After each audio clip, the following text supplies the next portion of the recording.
Hello, and welcome back to the Awakening Philosophy Podcast. My name is Jed. Where are we in the book so far? Well, we have been spending a bit of time the last couple of weeks putting all of the pieces of the text together. The text that bangs the hardest. Awesome, man. This text is a goddamn banger. Amazing. Perhaps one of the greatest books ever read, I would argue. But what's fascinating about this book is it's giving us the material to develop questions, to learn how to find those questions, to learn how to answer those questions, and the material to also answer those questions are all within the book, both definitionally and demonstrationally. In other words, we have a conversation between Socrates and Jesus demonstrating the highest kind of human functioning. What would it be like to have reached our highest stage of being or enlightenment? We're getting it demonstrated, as well as we are being presented with the material, if we want to play, to define it for ourselves, giving us what we need to raise ourselves to our highest state of being to match Socrates or the author. Amazing. Goddamn fucking masterpiece. Brilliant. Just brilliant. So, in doing so, we're about, 80% of the way through the book. We've had to go back. Well, we've been spending some time going back and pulling the pieces together, finding what are the significant kinds of things we've been talking about in the book, and can we understand them? How would we understand them? Well, we'd have to arrange the parts in a list, hierarchically. Some terms are greater than the others. Some terms have more scope than the others. We'd have to see how those parts relate and see how they all come together to give rise to a greater whole. How do the so for example, you want to understand a bike, what's more important, the handlebars or the baseball card you put on your tire, so when your wheel turns, it goes flick flick flick flick flick flick flick. That's a thing I saw on the movies. Now obviously the handlebars are more important, but not just describing all the parts, but understanding how you'd fit the handlebar with the seat, with the wheels together. But not only that, that's not understanding what a bike is. You have to see if you do have all of those parts arranged in the correct order with their most ideal expressions of those parts, what would you use it for? You'd have to be talking about how bikes are something that you ride. So similarly, what are we looking at? We're looking at things like the stages of evolution that we're moving through, the cognitive functions that we have. How do we make use of what makes us human? Our ability for ousia, self-reflection, and language or logos. States of reality, dimensions of reality that we're moving through. The cause of human problems. How do we understand and solve all human problems? The cause of our learning. What makes something learning? What's true learning? What's a kind of learning that we are here to do? A kind of learning and nurture that changes our state of being and has a positive effect in this lifetime. We end up seeing through our learning and also in our reincarnations. What's the spiritual method? How do we reach stages of enlightenment? What are the different kinds of souls out there? The ideal soul and various diminishments from that ideal soul. What else do we have on the board? Let's have a look.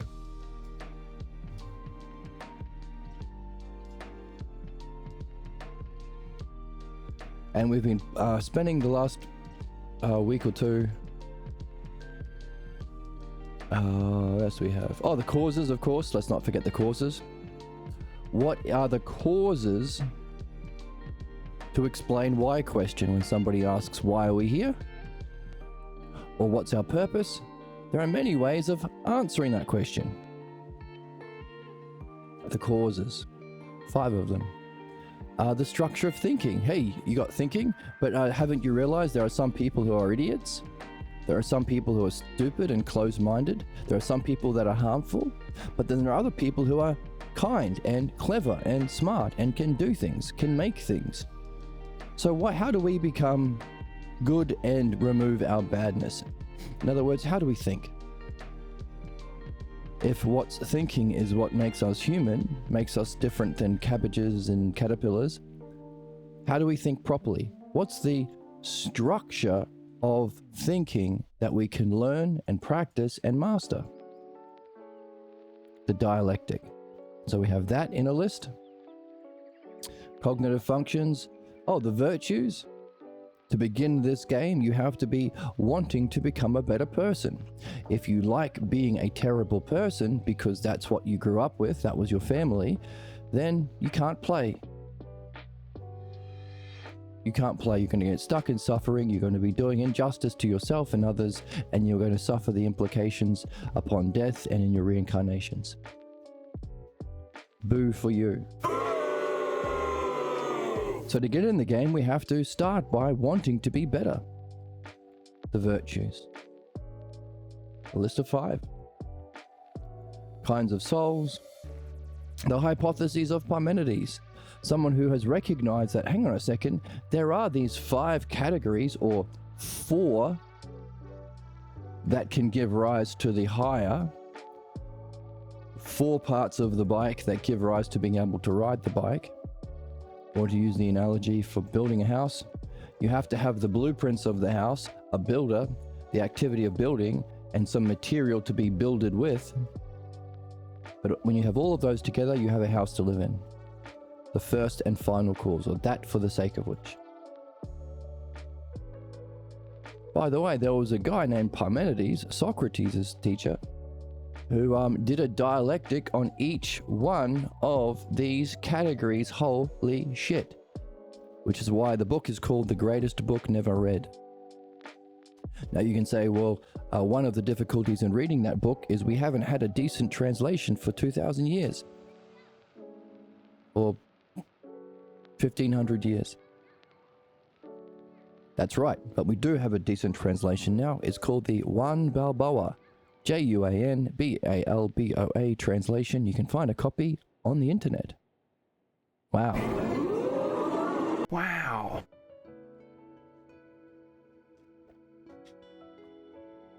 The greatest book never read.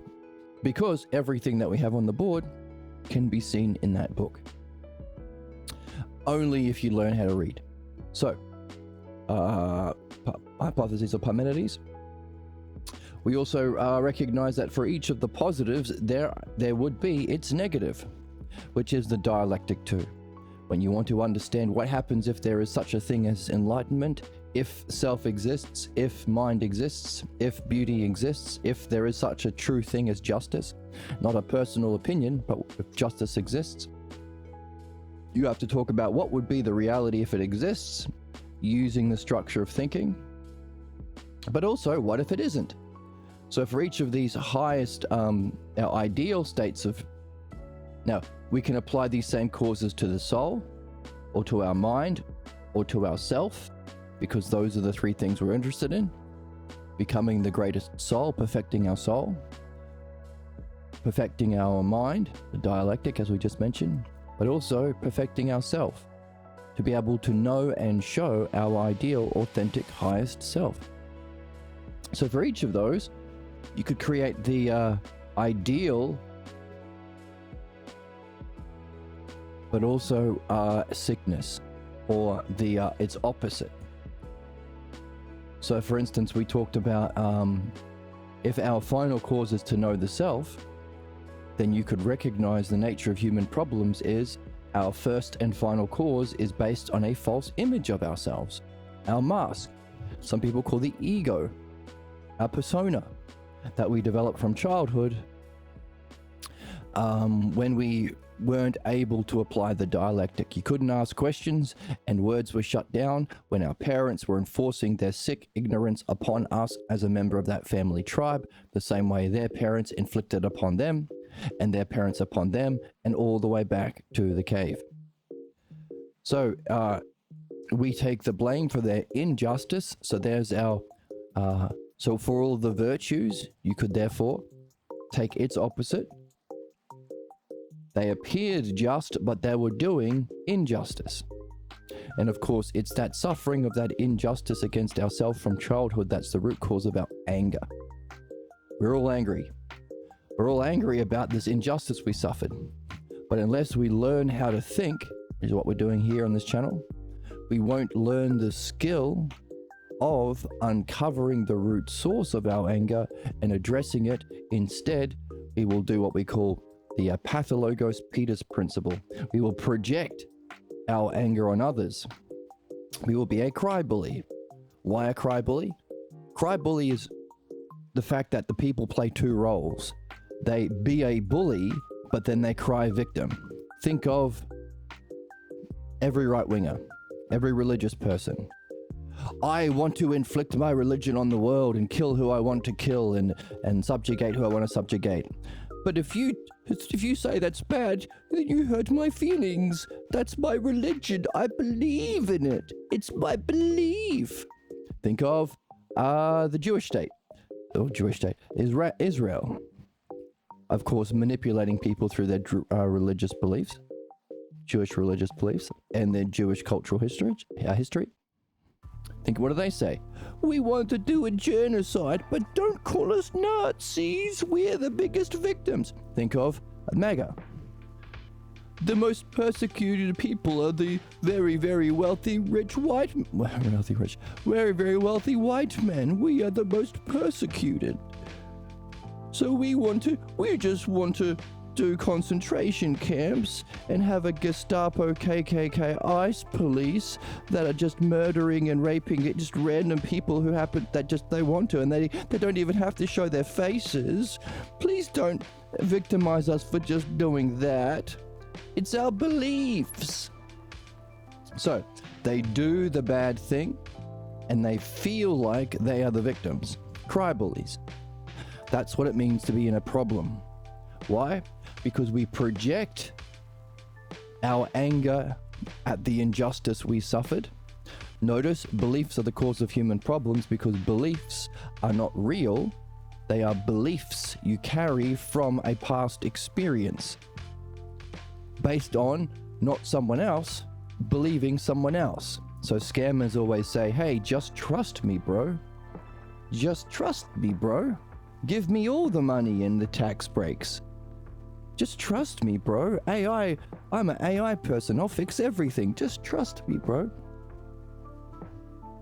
Belief. Whoops. Now, belief is from somebody else. So you have to block your own growth because you don't, people who instruct through belief don't want you to grow out of your beliefs. So there's no learning by definition. There can't be learning in religion or right-wing politics. You can't change. In fact, if you do change, we will crucify you. We will lynch you. That's why they want to burn books, because books allow for learning. Learning is bad. You just do as you're told. That's belief. Ignorance. So belief is always in opposition to our development of what we're supposed to develop. Looking at the causes, our instrumental function, understanding, how we function ideally through understanding. You want to fix things, you need understanding. You want to make things better, you need understanding. So belief is in opposition to that. Belief is in opposition to knowing, because if you know things, why would you have to believe someone else? And of course, our final goal, the self. To believe someone else is to be a slave yourself, to follow their goals, not yours. So we could take these cognitive functions, belief in conflict underneath, so lower on the hierarchy than understanding, which is the art we're here to perfect as human beings. Understanding can help you solve problems caused by belief, but can also perfect your development to know whatever it is you're understanding. Now we want to know self and reality. The experience of knowing reality is the penultimate spiritual experience called the divine luminosity, knowledge or nous. And that, for the sake of which we go through this development up this progression, is the final cause, that for the sake of which, or the first and final cause, to know and show the self. So there's the cognitive functions.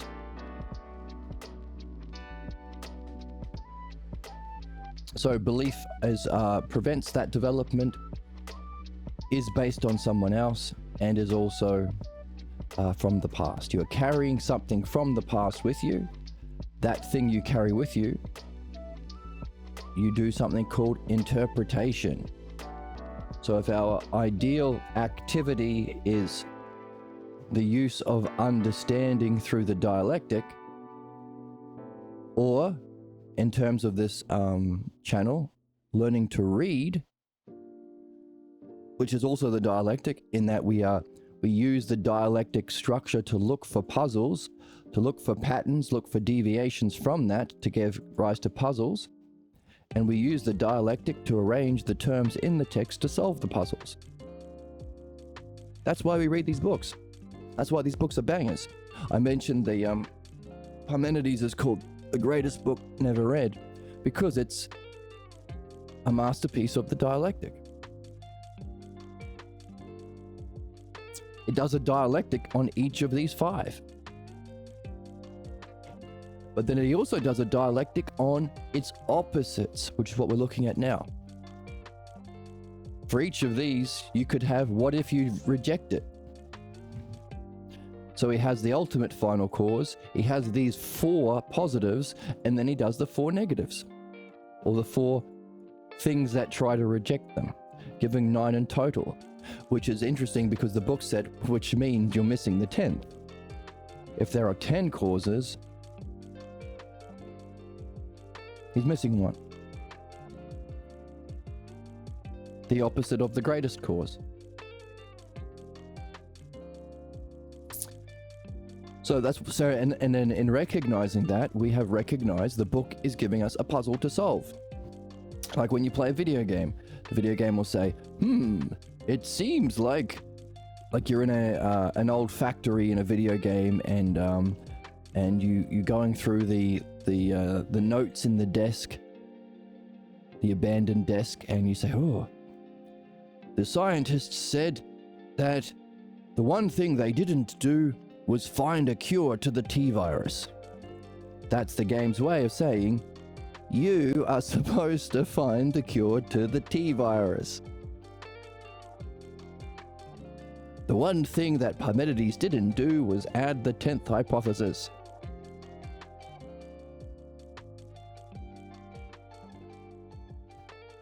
That's how we look for questions, puzzles to solve.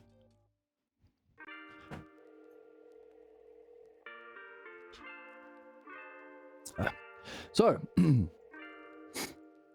we are, because of that false belief we got inflicted upon us when we were doing well as a child. That's an injustice. We are angry about that. We don't know it. It's an unsuspected false belief because we never put words on it, so no logos.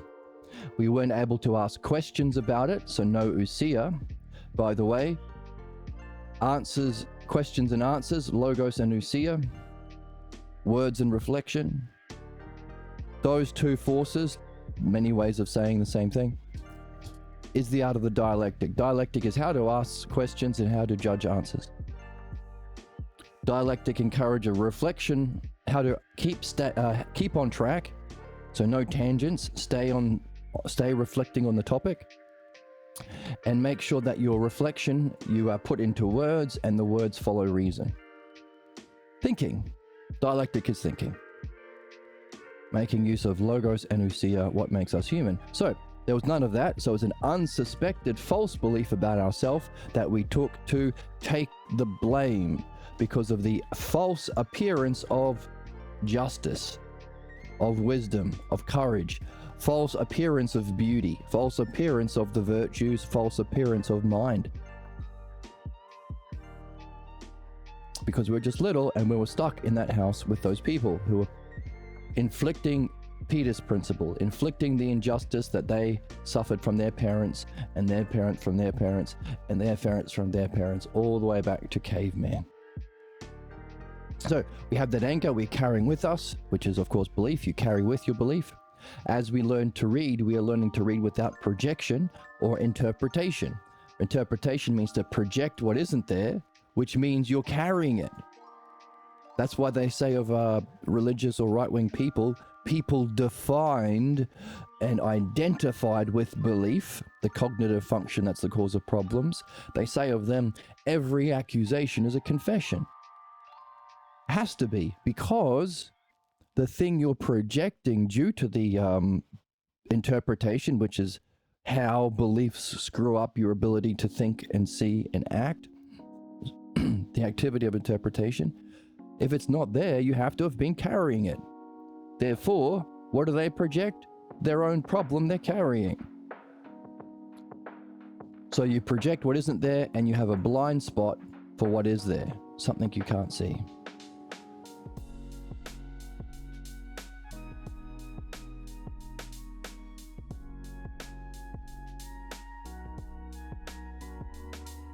So that anger that we are carrying because of that early injustice we project.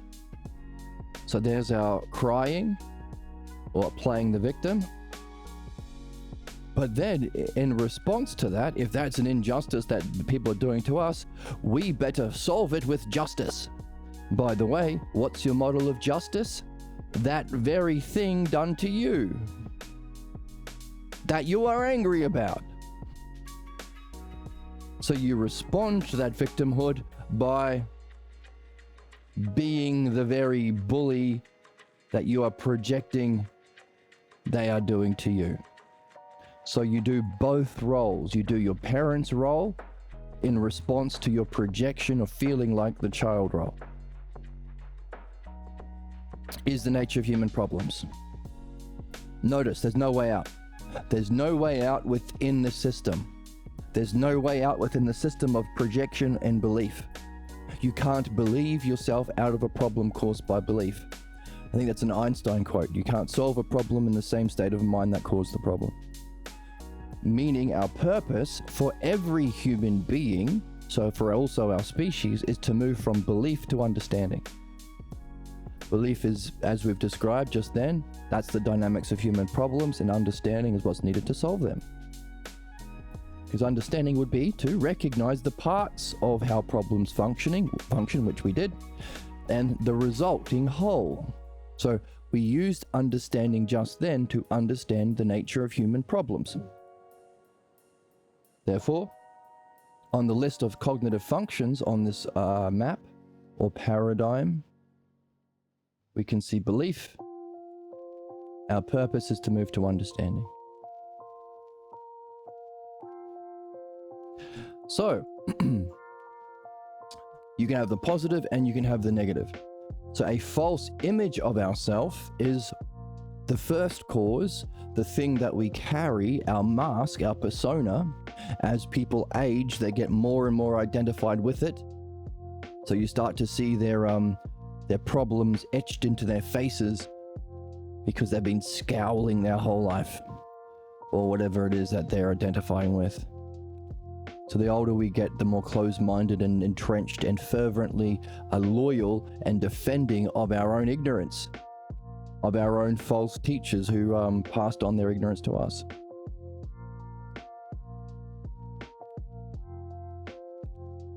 Isn't that interesting? Have you noticed when people age, they get more closed-minded? Have you ever wondered about that?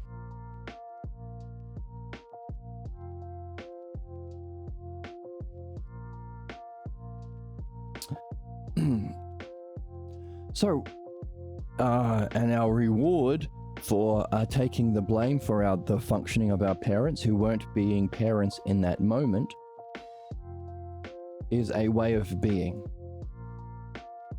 We have a way of being. So our image of ourselves manifests as a state of mind, certain feeling states. Notice certain families are always angry, or always yelling, or always sad, or always racist, or always whatever. Way of being or state of mind. You also get a role within that family clan. You get to be the bully, you get to be the joker, you get to be the sacrificial lamb, you get to be the Cinderella slave, you get to be any number of roles. So if you want to end up in a relationship, you're probably going to find someone that allows you to play the role that you're identified with, to continue the cycle of ignorance into your next generation, if you're in a problem. So notice, our purpose, therefore, is to move from belief into understanding. This is our highest instrumental or functioning cause, demonstration cause. The greatest way of functioning humans can do is through understanding. The greatest state of mind or paradigm that contains everything, or the paradigm or blueprints, the state of mind or way of being, is knowledge, because it is literally, by definition, the greatest state of mind. It's self knowing itself as mind, or mind turning around and knowing itself completely. Usia. It's the greatest experience. And therefore, that for the sake of which, or the first and final cause, is to use understanding and your greatest experience of mind that's a reflection. It's like self looking at itself in the mirror. If you look at yourself in the mirror regularly, you can learn about yourself, provided you are clever enough, you have enough understanding to reason about it. So if you show mirrors to some animals, it's very funny. And I go on a YouTube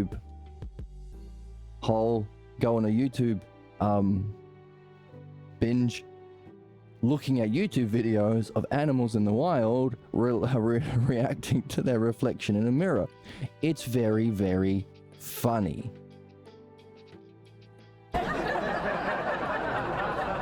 And very cute. But we don't have those problems. I don't know.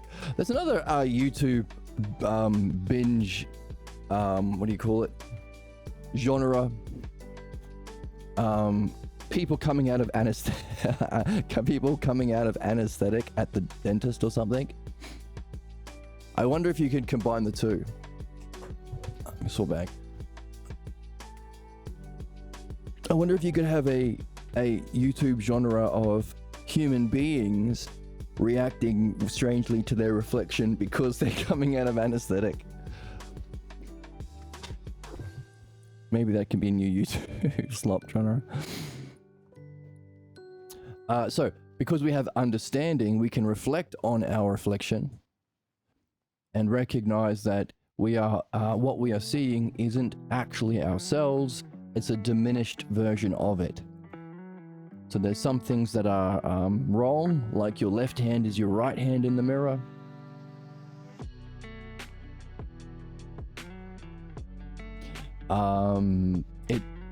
There's no but also there are things that are lacking. There's no intelligence, there's no will.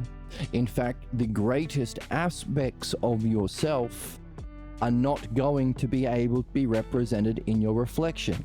It's a dimensional shift from 3D to 2D. There's no will, there's no intelligence, there's no dreams and goals. Right? So we can use that as an analogy to understand how we move through these cognitive functions. If the paradigmatic cause, the paradigm, or the model, or in terms of the dialectic, the definition, self in relation to itself, is knowledge, or nous, then what we are seeing is self relating to itself, or the blueprints, but not the real thing. We're seeing ourselves, self is looking at a reflection of itself in divine luminosity. So the metaphor Socrates has been using in the text is, the self is like the sun. Mind is like its sun rays, and it generates the physical world. So we could say it gives birth to flowers.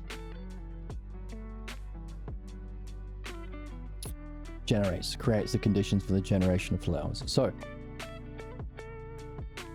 as we go from belief to understanding, using understanding to purify our false beliefs that are the cause of our problems or our negative conclusions.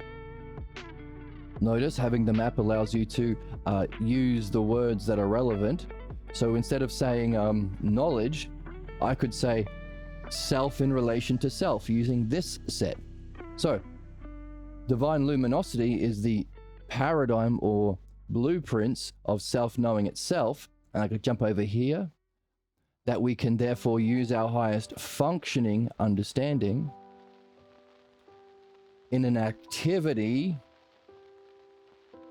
of removing the cause of our conflict or division by removing our beliefs that generate a false conclusion, making us other than our own self. See how fun this is? And as we do that, we perfect our instrumental or highest activity, or in terms of virtue, our wisdom, or in terms of the hypotheses, the third hypothesis, the dance, or our understanding. I've already said that. which is also what we can use to reflect, as we are doing here, on the paradigm, which prepares us to experience self-knowing itself as mind. But if we recognize, therefore, we are looking at ourselves in a mirror in the greatest experience, we can do what animals can't do on those YouTube videos, apply understanding to it to recognize we're not seeing something other than ourselves. It's us, but that's still not us. We're not actually looking at us. That's not you. It's a mirror. It's a reflection, and it's missing. Some things are opposite, some things are wrong, but some, well, yeah, distorted, you could say. But also, it's missing the essential nature of you, the highest aspects of you. Therefore, we can understand the paradigm or the archetype of the spiritual method. It's no good just experiencing divine luminosity like a Taoist or something. You have to also apply understanding to it to understand it ain't the end, it ain't you, it ain't the self. Attaching yourself to that is a problem, as was attaching ourselves to a belief a problem. So we can also take what we learned from understanding our human problems. What's the nature of our problems?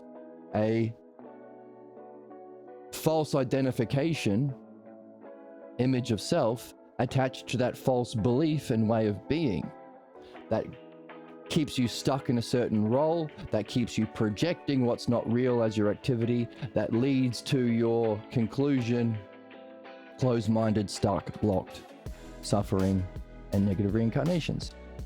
So by recognizing that, because to get to the experience of divine luminosity, hopefully you've gone through understanding. So you can recognize by what it took for you to understand and solve your problems, the dangers with identifying yourself with something that isn't you.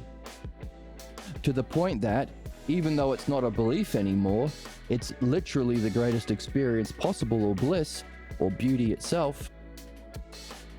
You can carry with you your understanding and experience, your learning and nurture, so that you go, oh, I know the most dangerous thing to do, because of everything that I've gone through, would be to identify this as self. Because that's where problems come from.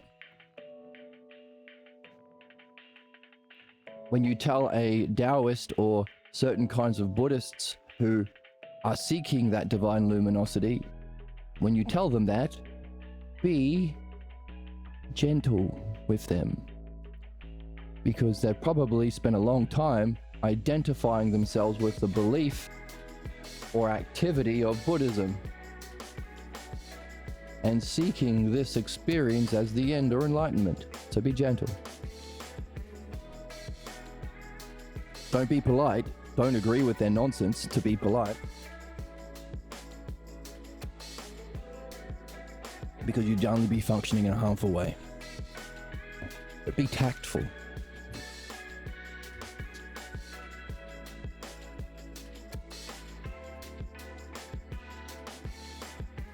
Be a good instrumental cause. So, therefore, the spiritual quest, but because it's also solving problems, it's also the psychotherapeutic quest or the healing quest, but also it's how we learn. It's also the learning quest. So we could say it's simply the quest, the spiritual, educational, learning, evolution, we just said. All of them in one activity, culminating in the experience of self, knowing itself as mind, that you can apply your understanding to and avoid identifying with, to recognize that it must be a reflection of something higher, the self. So there we have a description of our purpose or our quest and its complementary opposite, because each one of those things, you could find its opposite that acts against it. The false material cause, you're not receptive bricks to be built with, you are closed-minded, you're certain in your belief, you're stuck in the anti-self, you're blocked from the self-logos, and you fear understanding.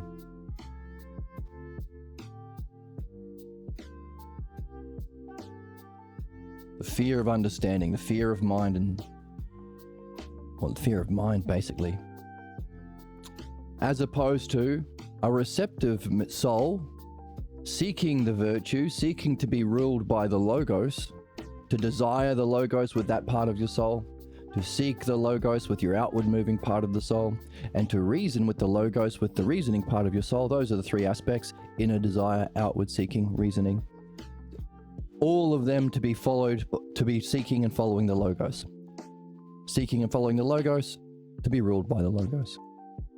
So you can be receptive to the activity of reading.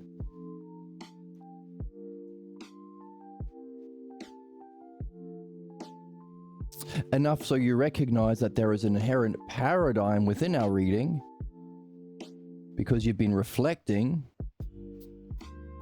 on your reading, and that paradigm of the logos that you've been reading about, the logos, the reasoning, the language that Socrates has been using, that the book has been using, is called the dialectic. Now you can be no longer a receptive soul, receptive to be ruled by the logos. You can be a receptive mind, because you recognize that that logos that you've been desiring and seeking, or desiring inwardly, seeking outwardly, and reasoning, planning your life according to, is actually the dialectic. And the dialectic is an activity that your receptive mind, a mind receptive to following the dialectic, can do with the builder, the instrumental cause, the functioner, the role, the dialectician. And as we said, two movements, it purifies the negative and it allows you to reach the model, just as understanding purifies beliefs and allows you to reach knowing or enlightenment, penultimate enlightenment. So too, the dialectic allows you to find the paradigm of the dialectic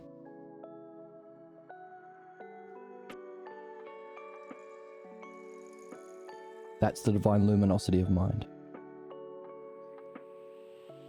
Just as the paradigm of the logos is the dialectic of mind, the paradigm of mind in the dialectic is the higher, the self. So the paradigm of what follows is itself a reflection, or the language of, or the functioning of, the higher.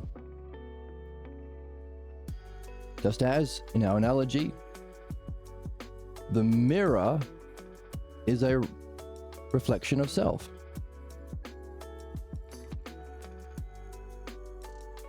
So the paradigm that so we've actually got it on the board over here.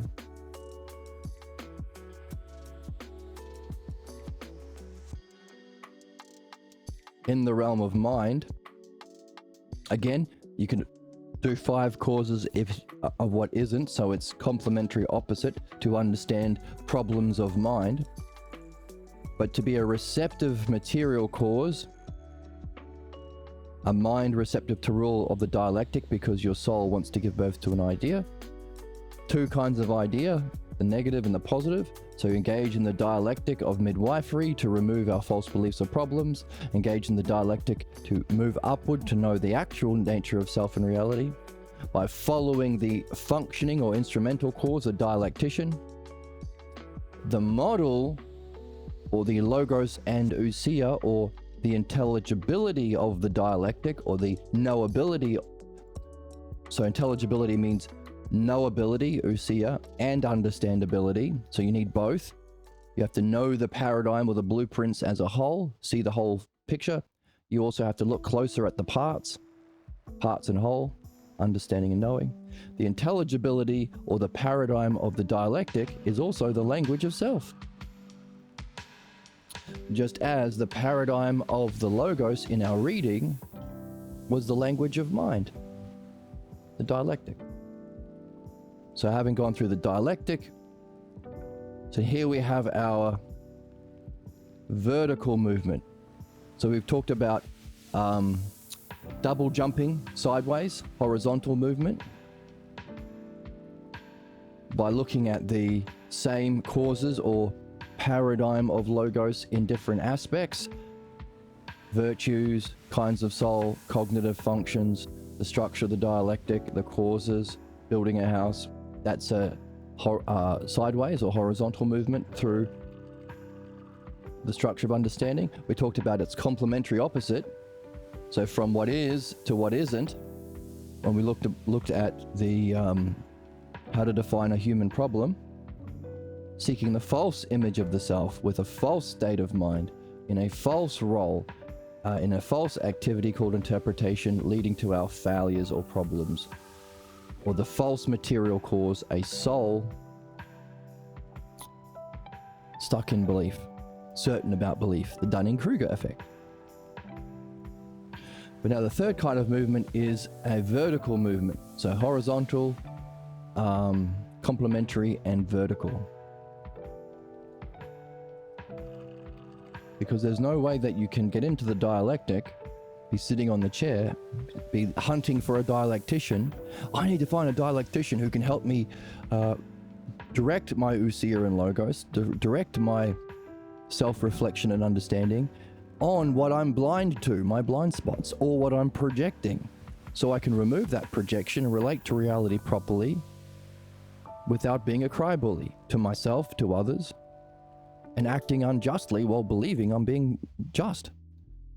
I need to find a dialectic too, because I actually, not only do I want to remove the false image of self and the false beliefs and states of mind about reality, I want to find the real one. I want to be my authentic self, know the nature of self, which, by the way, isn't physical. So a kind of learning that I can take with me beyond this lifetime, and also know my ideal state of mind or the nature of reality. And if reality is eternal, or mind is eternal out of time, this is the kind of learning that we are here to do, because it's the only kind of learning you can take with you beyond this world. The understanding and knowing of self and reality, or mind and self. Which I do through finding a dialectic and finding a dialectician, the instrumental cause, engaging in the activity of dialectic with them, so I can become the dialectician myself as I go through it. It's a win-win. I remove my problems, develop my excellence, and learn the dialectic. It's a win-win-win-win-win-win-win-win. Right? Try to kiss a fox. And you can also try and kiss a fox, I guess. You won't be hunting for that dialectician unless you know that there is something called the dialectic. If you are stuck in your problem, closed-minded, certain, ignorant, blocked soul, you won't do it. I already know what's real because my religion tells me so. I already know what I am because I learnt it from my experience. That kind of garbage. So you won't learn about the dialectic enough to hunt for a dialectician unless you discover there is an inherent intelligibility or understandability of reality. There's a map that exists. And you won't find that there's a map that exists unless you are playing a game that leads you to the map. In other words, if you're playing Resident Evil, there's no way you will discover there is a map to the mansion of Resident Evil unless you're playing Resident Evil. If you've never played Resident Evil before and someone says, hey, by the way, is there a map to the mansion? You'll be looking like, first of all, what the fuck do you mean mansion? And second of all, how the hell would I know if there's a map? I'm not playing the game. So you have to be playing the game where you can be an active participant in something that reflects the logos or the intelligibility of reality. That's why we read. Because the Socrates talks in this way through the dialectic. Pierre Grimes and Socrates and Plato writes in this way. Socrates didn't write, but he had the conversations. So we read Pierre Grimes and the Balboa translations of Plato, and if we can get them, the Balboa translations of Proclus and the other people who followed Plato in his university called the Academy.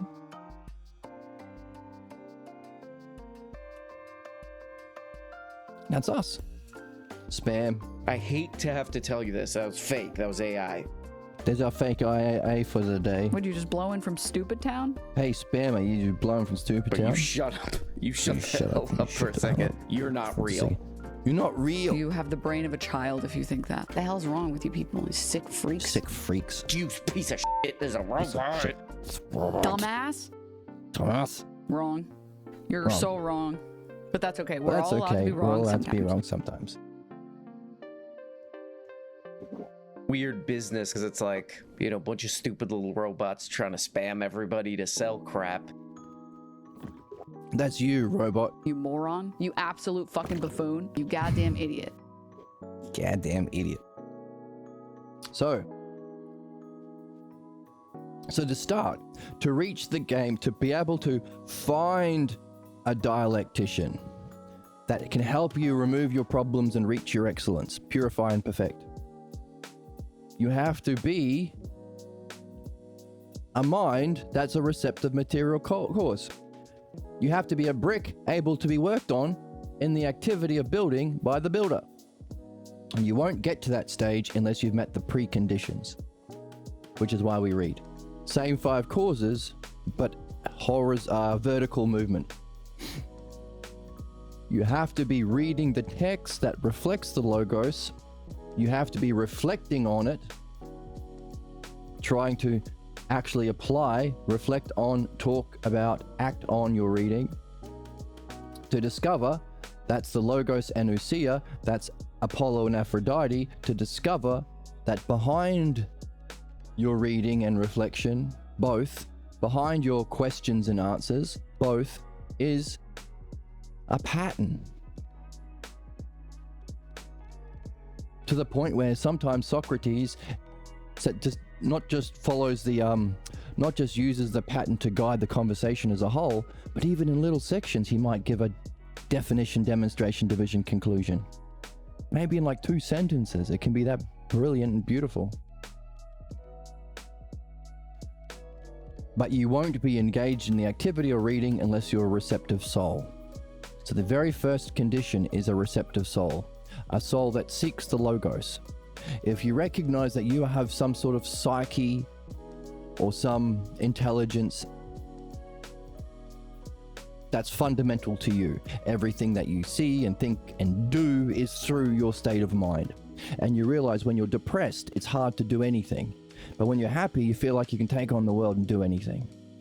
There are certain things you're blocked from because you want to talk to that beautiful girl, but you feel like, oh no, I can't because I'm no good. I'm a small bean and I'm a bad noodle.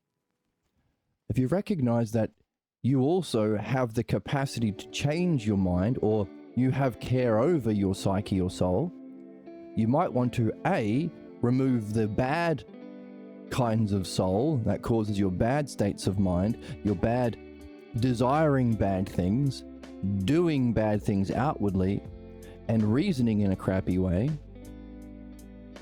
And you might want to get the good version so you can solve problems and be happy. In other words, you might want to remove vice and develop virtue. That's virtue. That's virtue. And its complementary opposite, vice.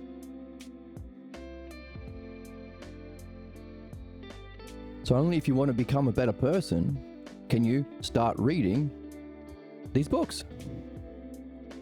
I don't care about being a better person. I'm as smart as I was when I was 4, and I'm never going to change my religion and my politics and my way of being and my way of thinking. I'm a good Joneses. I'm a good Anglican. I'm a good MAGA, whatever. Then you're fucked. You're stuck in your problem. You have to be seeking your own happiness and excellence and removal of your own problems. And no one can do that for you. That's just you. That's on you. People can say, well, you know what? Maybe you need stakes. Desire excellence. Find something you love. Do you love music? Do you love cooking? Do you love helping animals? Do you love reflecting on the world's problems? Do you love helping people globally or helping people within your community? Whatever it is you love, seek it with excellence, because if you do that, you will find you can't do that thing you love with excellence while also carrying vice. Don't settle for mediocrity. In other words, equally so, you can't carry a false image of yourself and function as your higher self. You can't have that negative state of mind or way of being and function and be in and reach that happiness that you want. And you can't have the role that you want to be able to function in that art with excellence that you are desiring, while also being in the negative role you got from your family. You can't relate to what's there properly if you are carrying interpretation. And you can't be open, curious, seeking, and be okay with learning and puzzled if you are stuck in certainty, addiction to certainty, addiction to Dunning-Kruger.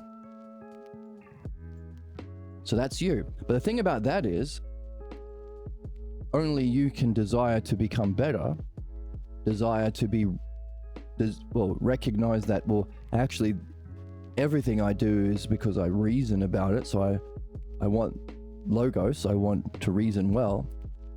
And by the way, if reasoning helps me reach my goal, I really want to desire the reasoning too. And I've got to go out and seek it. So really, it's all 3 aspects of my psyche or soul that need to seek and follow the logos. Which means only you can make that decision, but the thing is, you don't need anything. There are no prerequisites to that. Because this virtue is to desire the logos, temperance, keep your cool. Seek the logos, courage. Be ruled by and reason according to the logos, wisdom. And those 3 give rise to the model, justice. So there's our 1, 2, 3, which is a triad because the builder builds on the building material, or the soul reads and then reflects with their friends on the reading to discover the model. So the model kind of sits at a level above. So too justice. Justice is doing all 3 of those virtues all at once. But virtues are a practice. It's not something innate. Something you practice, meaning you can start right now. Don't have to do anything prior necessarily, because it's the first receptive cause. It's the beginning. And that's why there are only a few people who are into this channel that like to read and reflect in the way that we're doing, function and activity. Because our society isn't yet at the stage where we've discovered the logos and read the Balboa. We've only had the Balboa translations of the Republic. You can learn, by the way, don't just trust me, get into book 3 and 4 of the Republic. The Balboa translation, you'll find a copy online. Puzzle through the game. It's a game, play it. About what maybe I'm wrong about the virtues. Maybe you can understand them in a better way. And if you wanted to, you could join the Discord and share what you've learned about these 4 virtues from book 3 and 4 of the Balboa translation of the Republic you can find for free online.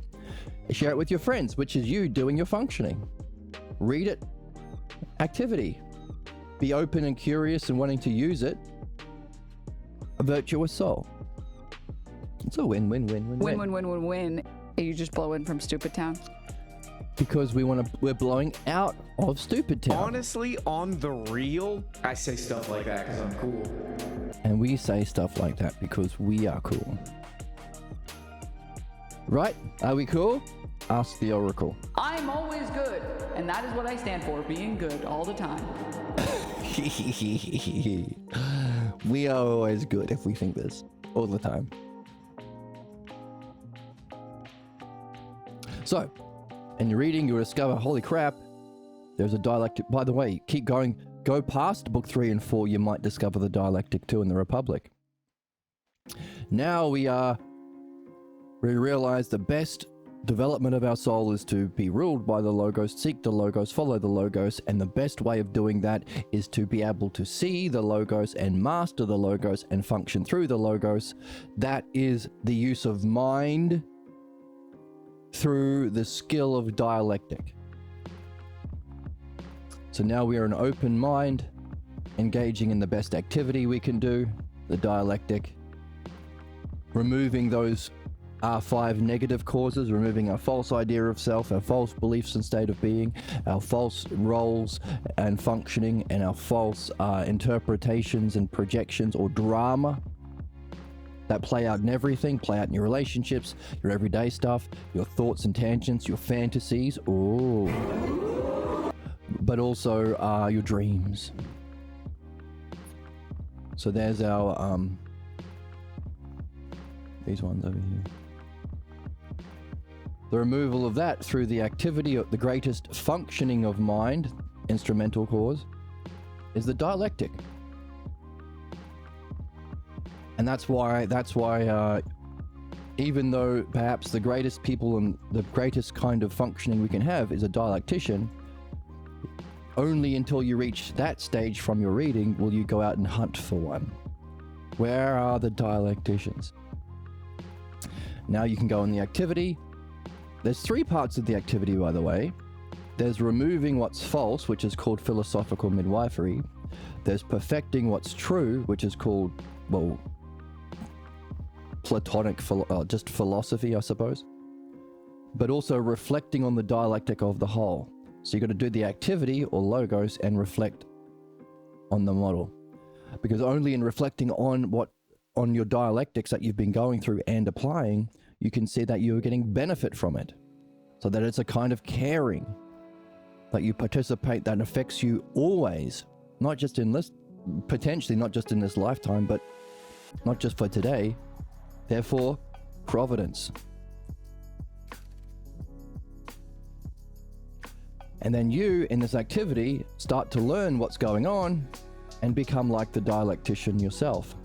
And also, dialectic on your friends. You're practicing the art of the dialectician, the highest functioning we can do, our instrumental cause of mind. Excuse me.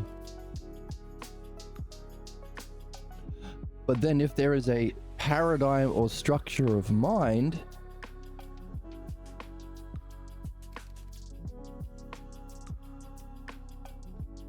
it has to have some model that it's based on, meaning the dialectic can be experienced directly as mind or divine luminosity, the penultimate spiritual experience. So you could say, what's the greatest experience? It's the model or paradigm cause of the dialectic, which is the functioning of mind.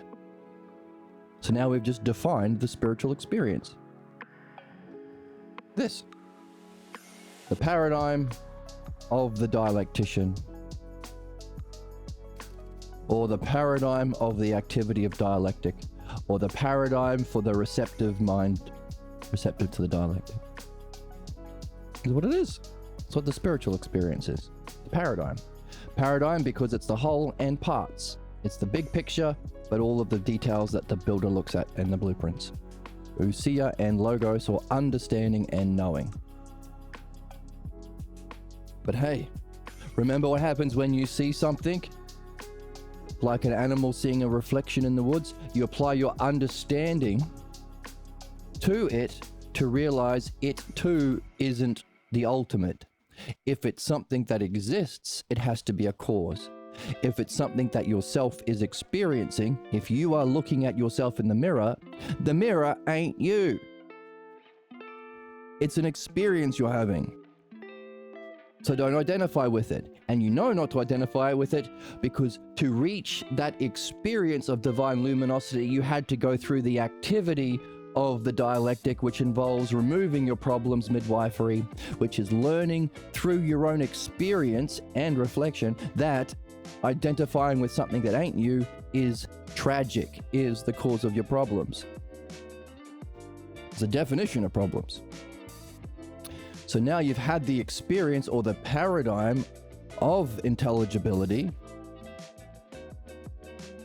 With this in your back pocket, so you're not going to identify with it, and you are going to understand that it has to have a cause. Or in other words, recognize that mind is the reflection or language of self. Once you've realized that, you can ask the question, oh, holy crap, what's the next game? If this is removing my problems and developing my excellence to reach the excellence of mind, what about the self? What's beyond that luminosity? Now that I'm free of problems about myself, my false image of self, what is the self? How can I know and show my authentic self? You won't be seeking that unless you've been doing a dialectic. You won't be in the dialectic unless you've been reading. And you won't be reading unless you're a soul trying to be your best. You don't have to be ready. You can't be ready for that. It's something you practice now, each moment. That's the virtues. It ain't a thing you earn, it's a practice you do. Every moment. Every moment you're desiring something. Every moment you're seeking something. Every moment you're thinking, reasoning. Seek the logos. Desire the logos. Reason with the logos. It's a win-win-win-win-win. Win. They're secretly turned on by it. And they are secretly turned on by it. The more holes, the better. Oh my goodness, Emma, calm down. It's a guy whose head appears to be on backwards, and then a half lady. Oh my goodness. R.M. Brown is hallucinating about a man with a head on backwards and a half lady. R.M. Brown, you're drunk. Calm your fucking tits. Calm your tits, R.M. Brown.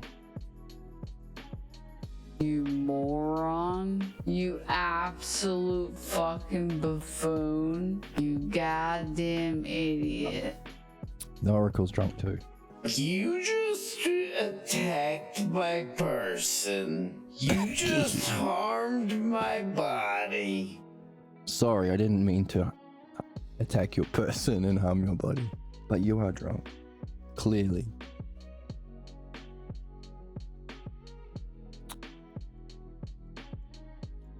Why is it that you won't get into the highest activity unless you've been practicing the dialectic? To be ruled by the dialectic, to seek and follow the dialectic? Because you won't recognize what is the greatest activity, not on the level of soul and mind, but the highest, the ultimate. I mean, it does relate to both, of course, but it encapsulates both. You won't recognize that there is a highest functioning dialectician unless you've got some experience with the dialectician and applying the dialectic and reflecting on it as a whole. Unless you've been doing the dialectic and reflecting on the benefit you're getting, you won't be realizing, shit, the best thing anyone can do, any mind can do, is the dialectic. If you don't recognize that, you won't be able to recognize the best dialectic on the planet.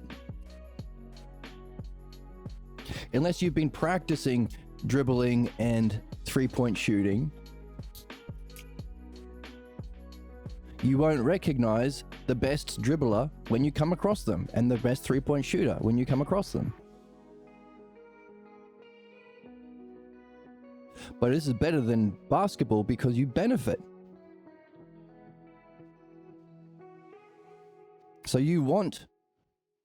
So it's not Steph Curry shooting 3-pointers for the billionaire owners of the organization he is employed by.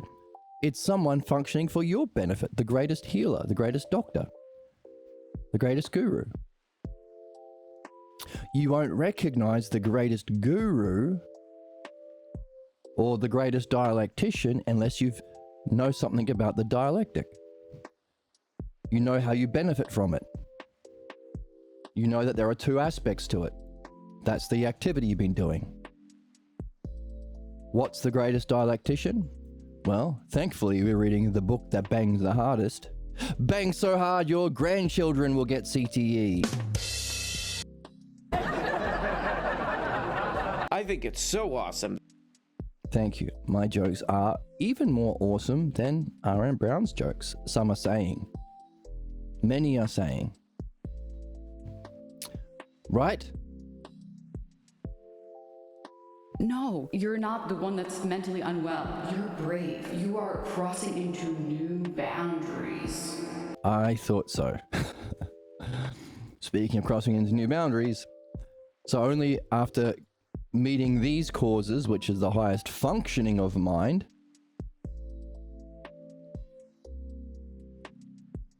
so you could say it's the art of the dialectic we're here to master. Have you met the preconditions for participating in dream analysis? You won't recognize the brilliance of the dream master unless you've been interested in been going through and reflecting on the dialectic. You won't be going through and reflecting on the dialectic unless you've been reading the texts we've been reading that reflect the dialectic to give birth to these goddamn fucking banger works of art. Hey, similar too, there are some people out there who never even get into reflection on the mind or understanding. All they relate to is shapes and colors.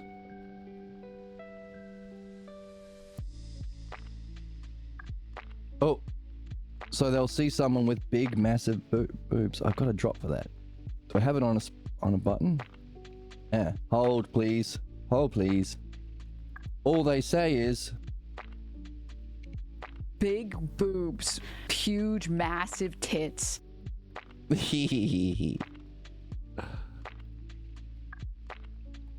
therefore, they are not able to recognize the beauty of soul, character, the beauty of mind,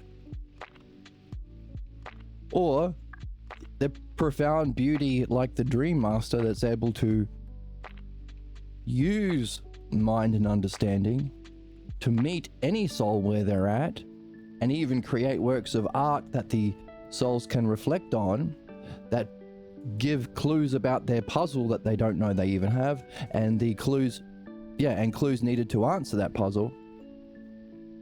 So there are much, much higher levels of beauty that many people are blocked from seeing because they haven't met the precondition.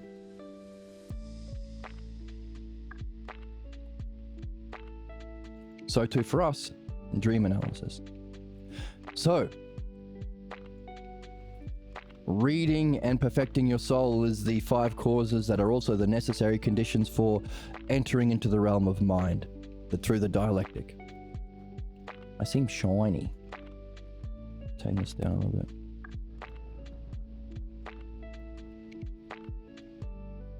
There we go. Equally so, there's 5 causes that we do in participation in the dialectic is the preconditions for the realm of self. So now we're not a soul receptive to rule by the logos or a mind receptive to rule by the dialectic. We are a self receptive to rule by the dream maker. In other words, you have to be doing a bit of 3-point shooting before you recognize that guy on the court's the best 3-point shooter. But now that I've recognized that Steph Curry is the best 3-point shooter, I'm going to do whatever he tells me. I'm not going to correct him all the way and tell him what to think and do in his coaching. Well, unless, of course, I have access to the paradigm. That's important for a dialectician, of course, because we can learn with our mind the paradigm of the dialectic So even our friends who are being the dialectician might fall short or be blocked from certain things, but that's okay. Even though we're the pregnant mind, we can still be learning about the principles of the dialectic, because in principle, every human being will have blocks that come up at some stage. Because if the dialectician is the greatest functioning a human can do, and blocks come up the closer we are to our highest goal, then it's almost guaranteed to surface our blocks. Therefore, the dialectician has to be open to reflection on the paradigm of the dialectic with the pregnant soul, or anyone or a third party,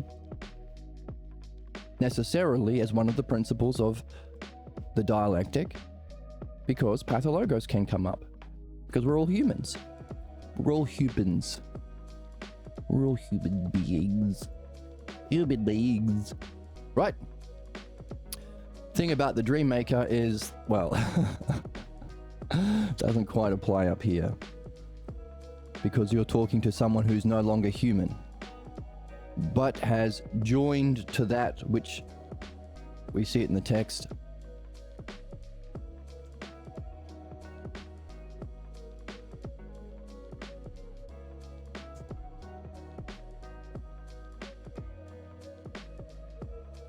The race of man ends when in the state, so a certain state of being, no longer of man, but that to which he has joined himself. So you're talking to someone who is upgraded by listening to your Dream Master, someone who's finished their work. Socrates, at the end of the Phaedo, says, I've done my work here, I'm not coming back. Screw that, going into a family again with ignorance, becoming firmly attached to that ignorance, having to hope to God that you come across a dialectician, and you know how rare they are, especially considering Socrates, the greatest of them, was murdered by the state. Not only hoping you run into one, but hoping you've got enough soul credits under your belt that you recognize one. Not only recognize that you have enough bravery to speak up to one. Not only speak up, but say, I'm going to be receptive to the activity. I'm not going to tell you what to do. I'm going to listen and follow as best I can and learn as I go. That's a big dice roll. That's like having to roll 3 nat 20s. I know about D&D. I'm cool. Cool as a cuke. See? It's like having to roll 3 nat 20s at once. Fuck that. I'm leveling up, says Socrates in the Phaedo. Read the Balboa translation, see it for yourself. But this text says that to which we have joined ourselves. So the greatest activity is one who has mastered our greatest functioning, the dialectic, mastered the model of the dialectic, to the point where he's upgraded from humanity to become the Dream Maker. So, our highest kind of receptivity or material cause, what kind of a soul or psyche we can be or practice, is, remember, there are kinds of preconditions to reach the higher,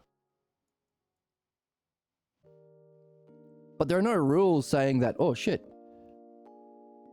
okay, maybe I haven't read enough books to recognize that there's a dialectic behind everything, but I know enough about the dialectic. I've seen enough of last week's podcast to recognize that, yeah, I mean, how the fuck could we have the virtues, the kinds of souls, the cognitive functions, our evolutionary purpose, the structure of thinking, the 2 primary ways of arranging the 2 primary terms of understanding, self and others, the causes, our problems and our excellence. How could they all be connected in such a fucking amazing, brilliant way that we don't even have to believe we can understand without there being this inherent structure?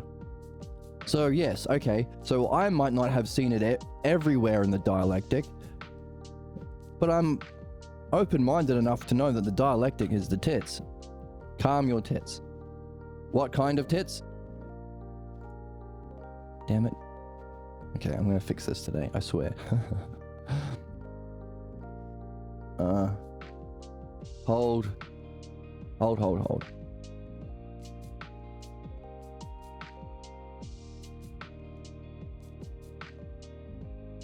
I know enough about the dialectic to say that it's the tits. Big boobs, huge, massive tits. Calm your fucking tits. And I find that very entertaining. We all do. So in other words, while we could say that the preconditions for discovering the dialectic and moving from soul to mind is the kind of reading, there's no rule that say you can't just jump in. Because the receptive material cause isn't something that you have to, pay a monthly subscription for or buy the patent for or any of that bullshit. You can just practice it. You can practice being this at any moment. Just as to be the kind of soul receptive to reading, want to be a better soul. Want to be the best you can be. Want to be unified within yourself, seeking the same thing, the logos. Desiring, seeking, and reasoning according to the same thing. Seek to do it all the time, justice. Seek to get into that flow state because you're single-mindedly focused on what is the most ideal aspects of yourself. In other words, that state of being in the zone is a greater whole. Just as if you have the greatest the greatest wheels, the greatest seat, the greatest handlebar, and the greatest bike chain, you don't have to, you can just be doing the greatest biking. You can function as a whole in a much greater way. You can be doing all the bunny hops and the 360s and I know skating terms. Similarly, if you have the parts of your soul all in their ideal, seeking, following the logos, you can be doing the one thing, justice, in that flow state. So, seek the care over your own soul. That's all you need to want to do it and practice it. Equally so, while you could say this is the preconditions for seeing the dialectic, if you know enough, or maybe you've just read through the Republic and you've seen how Socrates said all of the other training is leading to the dialectic. Well, all right, fuck you, I'm trusting Socrates. I'm no Socrates yet. So yeah, I'm also, while I'm going to keep reading, I'm not going to stop reading. By the way, while they're preconditions, you don't stop one. You still spend your time reading and reflecting with your friends. But now I'm also a mind receptive to the dialectic. Start this today. Go hunt for dialecticians. Put an ad on Craigslist. Equally so, learn to be a dialectician. Get into the philosophical midwifery book that we have on this channel. But equally so, while these are preconditions to see how profoundly significant your dream maker is, be open to it. Why not? Be a self open to the rule of the greatest guru of selves. The master dialectician, not just a master dialectician, but will literally create works of art. The same thing that we are reading down here, that you can reflect on in the activity of the dialectic to perfect your soul. Covers all of them. It's a win-win-win. It's a win-win-win-win-win-win-win-win-win-win. Honestly, on the real, I say stuff like that. And we do stuff like this because we're cool. The primary purpose of peanuts is not to murder, it's to eat for sustenance. Also a very good point by Emma from the Majority Report.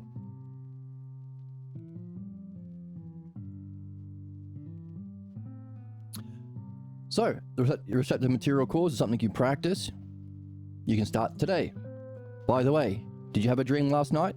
Did you record it into your audio app? Did you upload it to or whatever AI to text to speech app you've got? Or type it up. That's even better, by the way. If you have the time, type it up, because that will give you time to reflect on your dream. Maybe you didn't put stuff in the recording. Make sure it's in the dream though, and you're not adding it. That's interpretation. That's the very problem you want to escape from. Understand, purify it. You do it. Do you have some minutes in the day to look at the transcription and reflect on it? Maybe even if you've got a printer, print it out. Start drawing on it. Can you notice anything? If you've been learning reading and learning the dialectic, can you find this structure of the dialectic to apply it to the dream? As you've been learning about this, can you find there is a success or failure? Either the positive self-logos functioning of the soul to reach our highest purpose or destiny, that's what destiny means, or escape your fate or the pathologos. Remember, the real and its complementary opposite. Do you notice a failure in your dream or a success in your dream? Is there a certain drama that leads to that failure or activity? Remember the activity course we're looking at? Activity that leads to the success. Was there a certain role you played in that drama that led to the failure? Or a certain role that you were in the drama of the dream that led to the success? Was there a certain state of mind that you were in?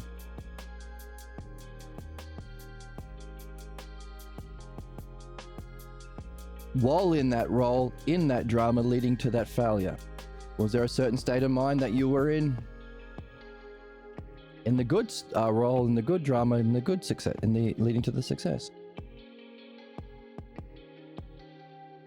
Because you want to find, what does that say? So these are the clues that can give rise to questions. Sorry, this is the structure or the game that gives rise to the questions. Find the missing gem, solve the T virus,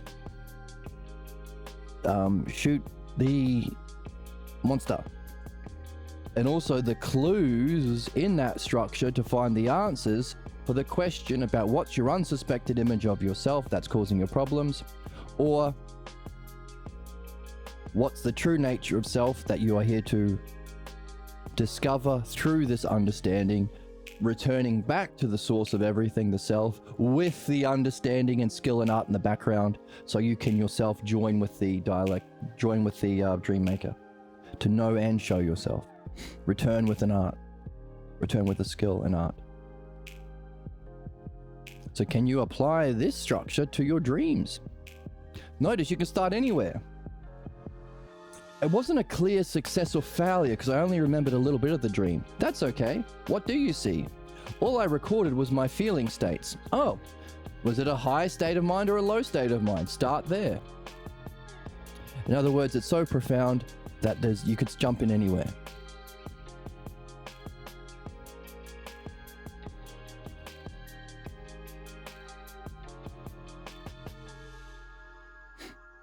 Start today.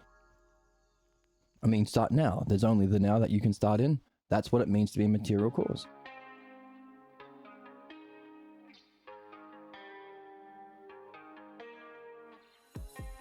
Now it's more easy to appreciate the brilliance of your dream maker and be more receptive the more you've gone through the dialectic and the more you've been reading. But you're doing all three levels. Perfecting your soul in the physical world of reading, doing the dialectic as much as you can when you come across a dialectician, become friends with them, put a ring on it, if you're lucky.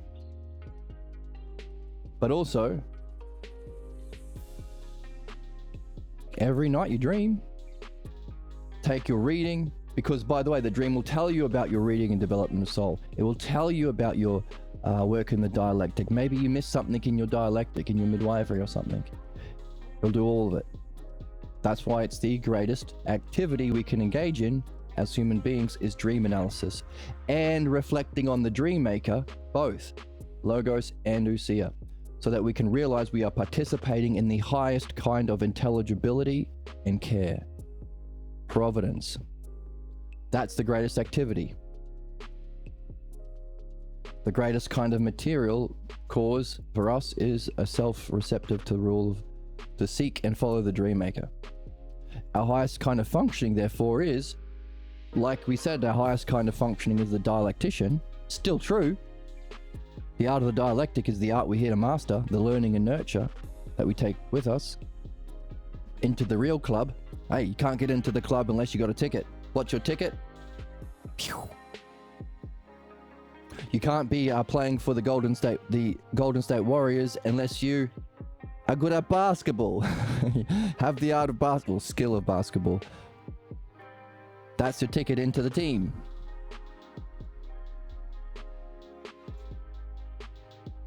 Still true. Only our highest functioning is the dialectician applied to dreams. So our highest activity is still the dialectic, but the dialectic applied to dreams. Our highest activity is still a soul, mind, and self, receptive and open to be following of the dialect of the logos or dialectic. Only it's the logos and dialectic of Dreammaker. As a result of this triad of activity, you can find the monad or the paradigm that you're following, that the Dreammaker is following. Wisdom, Usia and Logos, knowing and understanding or intelligibility, but not of mind, of self. So not the divine luminosity of mind or the penultimate spiritual experience, but to somehow know the self. Which of course was the goal that started the whole thing. Know thyself.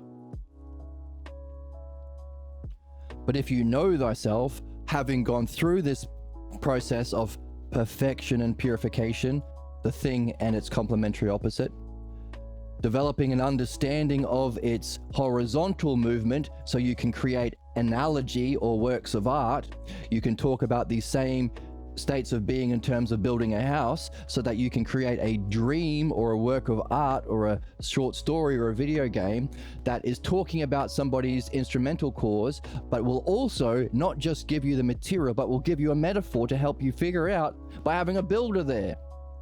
Having a builder building something. Not just a builder, a musician doing music, or a knight slaying a dragon. So you've got this map or paradigm that allows you to build, create analogies, but because you've got the logos as well, you'll be able to analogically connect it horizontally to our problems and our excellence, the two things you're literally here to master. But you also have the dialectic structure, so you can not just create the analogies, but unpack the analogies. Or your analogies are created so they can be unpacked should you have a dialectician applying the dialectic to your creations. In other words, your works of art are solvable by someone who has the skill of solving it, learning the language. So you're returning to the self with that analogical sideways movement, with the complementary opposite movement, so you can see the perfection and purification, and through this vertical movement through analogy,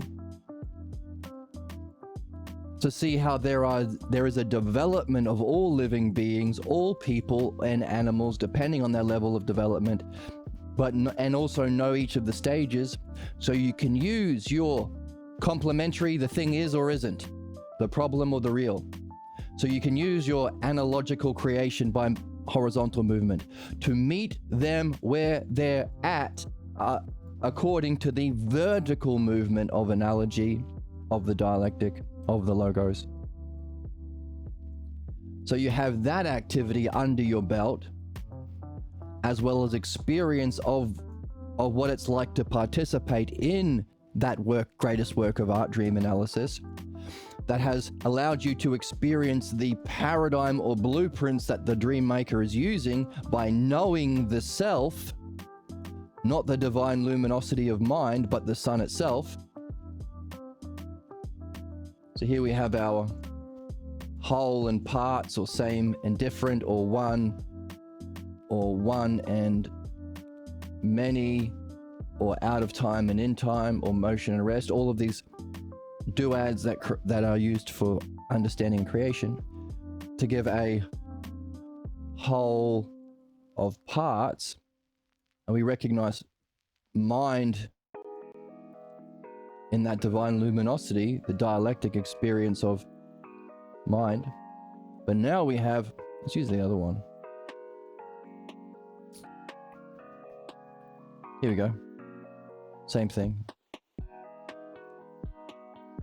The model and activity, the ousia and logos, or wisdom of mind, we are having the model and activity, or the whole and parts, or the paradigm of self. Self defined as that which is prior to and transcendent of all qualities, because here we have another pair, it's self that exists. We want not the wisdom of mind, well, yes, we want the wisdom of mind, but also the knowing of self, prior to and causal of existence, to the point where existence or experience or qualities is the reflection in the mirror.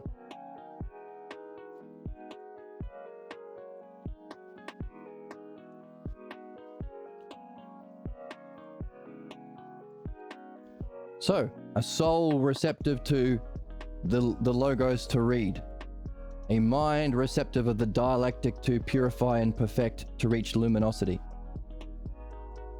and a self receptive to rule by the dream maker in dream analysis to perfect your highest functioning as a human being. The midwife applied to dream analysis, resulting in the knowing of self, the wisdom of self, the whole and parts of self, which was the paradigm for recognizing where every individual soul was at. The paradigm for all of those reflections of the logos into analogies, its complementary opposite, its analogical horizontal movement, and its developmental vertical movement, all at once as the blueprints for everything that you make as a creative entity, for the sake of which, so all of those, you've got all of the parts of the bike, including the model paradigm, to give rise to that which we join with ourselves. Can you see how, therefore, the prerequisites for getting into the NBA team is being bitchin' at basketball? You have to know the model of the game. You have to function in the game. You have to be able to do the activity well, and you have to be receptive to your teammates, your captain, and your coach. Equally so, and applied to our highest ultimate purpose or cause or meaning of life, you have to know the model of self. Knowing self, know thyself. That reflects into the divine luminosity. That's the model for our highest functioning, the dialectician. To engage in the dialectic on dream analysis, the greatest activity, while being receptive to being ruled by the logos dialectic or the dream maker, to get into the team, or to join with the master. The master, the dream maker. That's where we are in the text so far.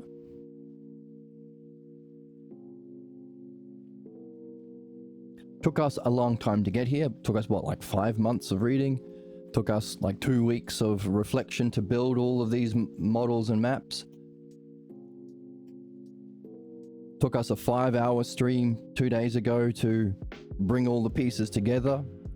2-hour stream yesterday to summarize it, and 1.5 hours today to apply that summary more specifically to talk about what individuals, you right now, need to do.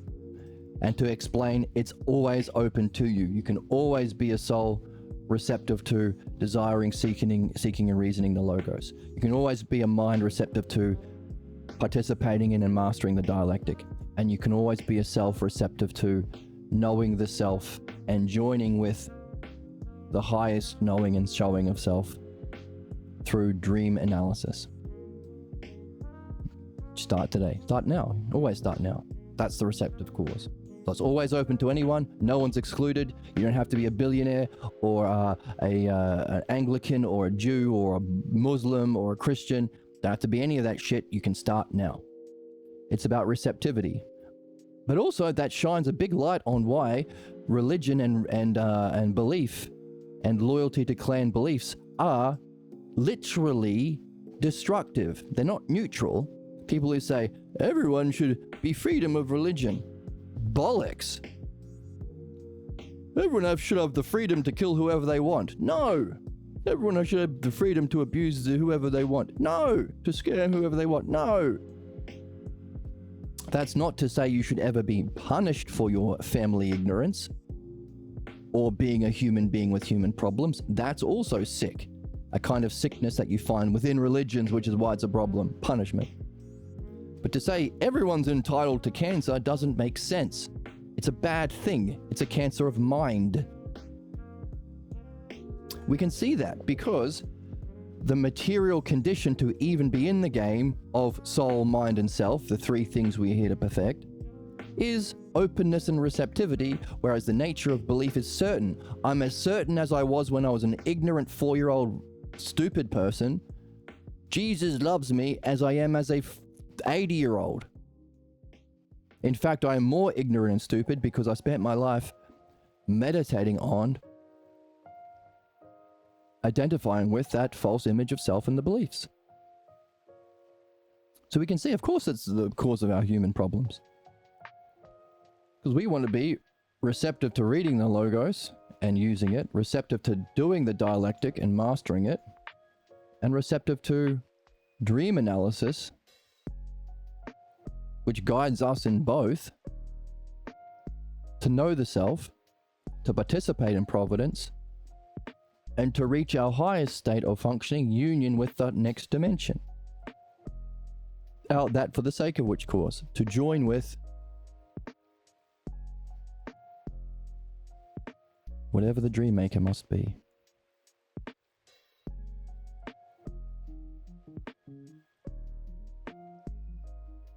Now, I'm going to take a quick bio break and we'll jump back into the text. So good. Only took us an hour and a half, but a nice summary of where we're at. Now let's see. Hey, we're up to the haters. What do the haters say about this? Let's take a quick break and we'll find. All right, here we are. Press a button. Oh, hey, what if we solved all of the basic problems of the world? What if we did? I'm always good, and that is what I stand for, being good all the time. So do I. All right.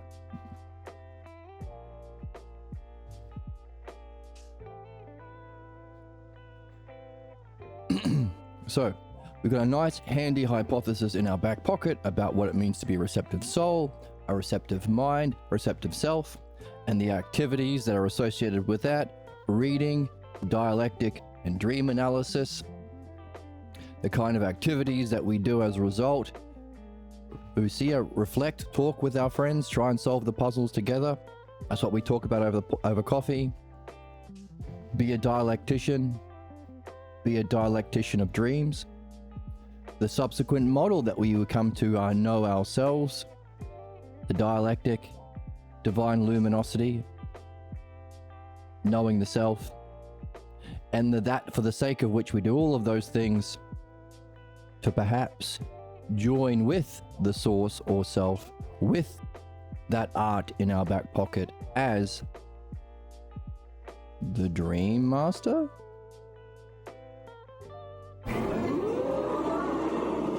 But I thought this was actually kind of interesting. It is actually kind of interesting. Now, here's a question.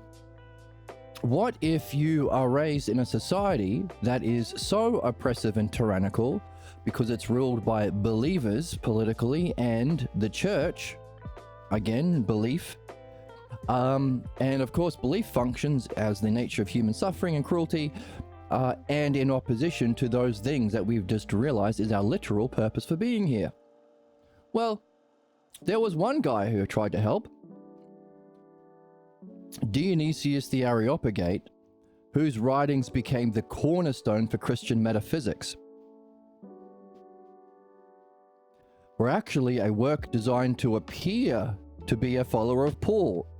You know, that guy who killed Christians for fun and rejected everything Jesus said and claimed to be above Jesus and said, forget understanding and knowledge, it's all about belief, and believe me, bro. The OG scammer, grifter, sadist. Well, the one that modern Christians quote. Modern Christians, therefore, aren't Christians, they are Pauline Jews, says the book. Well, Dionysius claimed to be a companion of Paul, but was actually one of Proculus' students, and he did that in order to mask Platonic philosophy under the cover of Christian images. There's our horizontal analogical movement. I'm going to use what you have, even though it's a crap thing, as a metaphor to talk about true logos. Before this was known, there was another guy, before we knew that he was actually not a follower of Paul, there was a guy named Ficino, whose writings gave an authentic stamp to a philosophical confirmation of Christian doctrine, making possible the claim that to be a philosophical Christian is to be a Platonist, and to be a Platonist a Christian. So this guy came along and said, oh my God, there's actual understanding in this book if you look at Dionysius. So maybe through religion, you can actually become a philosopher. And if you're a Platonist, you could also be a Christian without realizing that it was just a smuggle in. So helping people, but the danger of smuggling in to help people will be that people like Ficini could maybe not realize it. It isn't anything to do with belief. It's the literal opposite. So, by the way, another person who did not mention the importance of the study of dreams. So earlier in the text, we've been talking about people who did acknowledge the significance of dreams, but weren't able to incorporate it within their model, or see how the dialectic applies to it, or see the significance of, or understand completely the significance of dreams, like Damascus, Dionysius. But here's just Ficini. Nothing to do with dreams. And yet Socrates is making a point to say, hey, he didn't even acknowledge or see the importance of dreams. So there's a question. Why is Socrates, if Ficini did nothing to do with dreams, why is Socrates pointing to it? It may be super, super important, which of course we have seen for ourselves in what we've been doing today.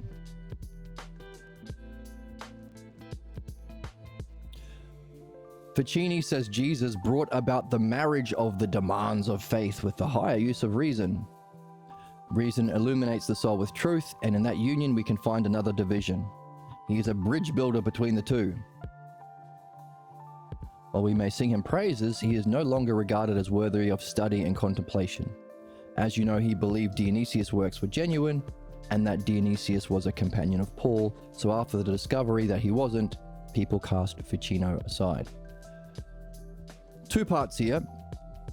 Considering we know that he was ignorant of why Dionysius actually smuggled it in, because the philosophers were being murdered and exiled by fuckface McGee, Christian Emperor Justinian. You have severe mental illness, and you need to be fucking checked into an insane asylum. You need to be in an insane asylum. We can therefore reject what Ficini was saying about, oh, actually faith is legitimate. No, it's the exact opposite. Faith is legitimate because it actually matches you can actually correspond it to reason. No, faith is the rejection of reason for belief. Belief is the cause of our ignorance and suffering. Belief is what we're here to overcome. Reason and understanding is a different thing that can solve problems by belief and faith. but is different from it and opposed to it by definition. So we can reject the faith shit while also say, hey, you know, good work. Maybe you've added another way for Christians to get into actual understanding, the way Dionysius tried to do. So if you're a Christian and you're having a hard time giving up your culture or identity or problems or faith, then hey, get into Ficini and Dionysius. That's a way.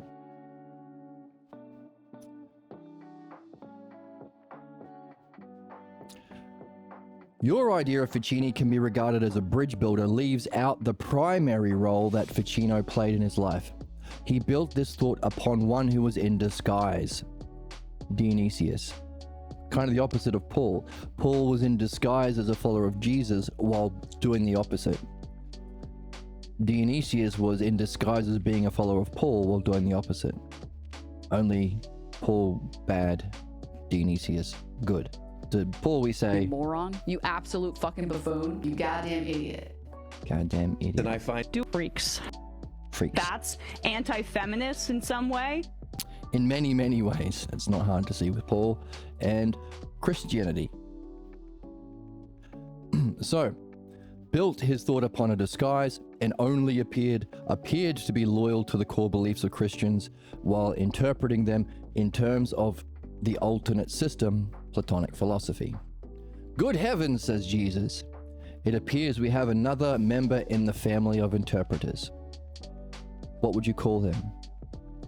He accepted a deceiver's teaching of the value of a tradition of Platonic philosophy without realizing he was fooled.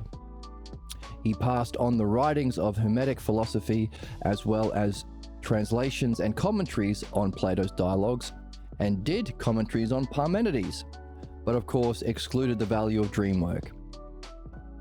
Again, dreams seem to be central, but now we have a model to understand why. So now we have, by what we've been doing the last couple of weeks, with recognizing the movement from soul reading the logos, mind mastering the dialectic, to self doing dream analysis to become like the dream maker, we can understand why Socrates has been going on about dreams so much. Good for us.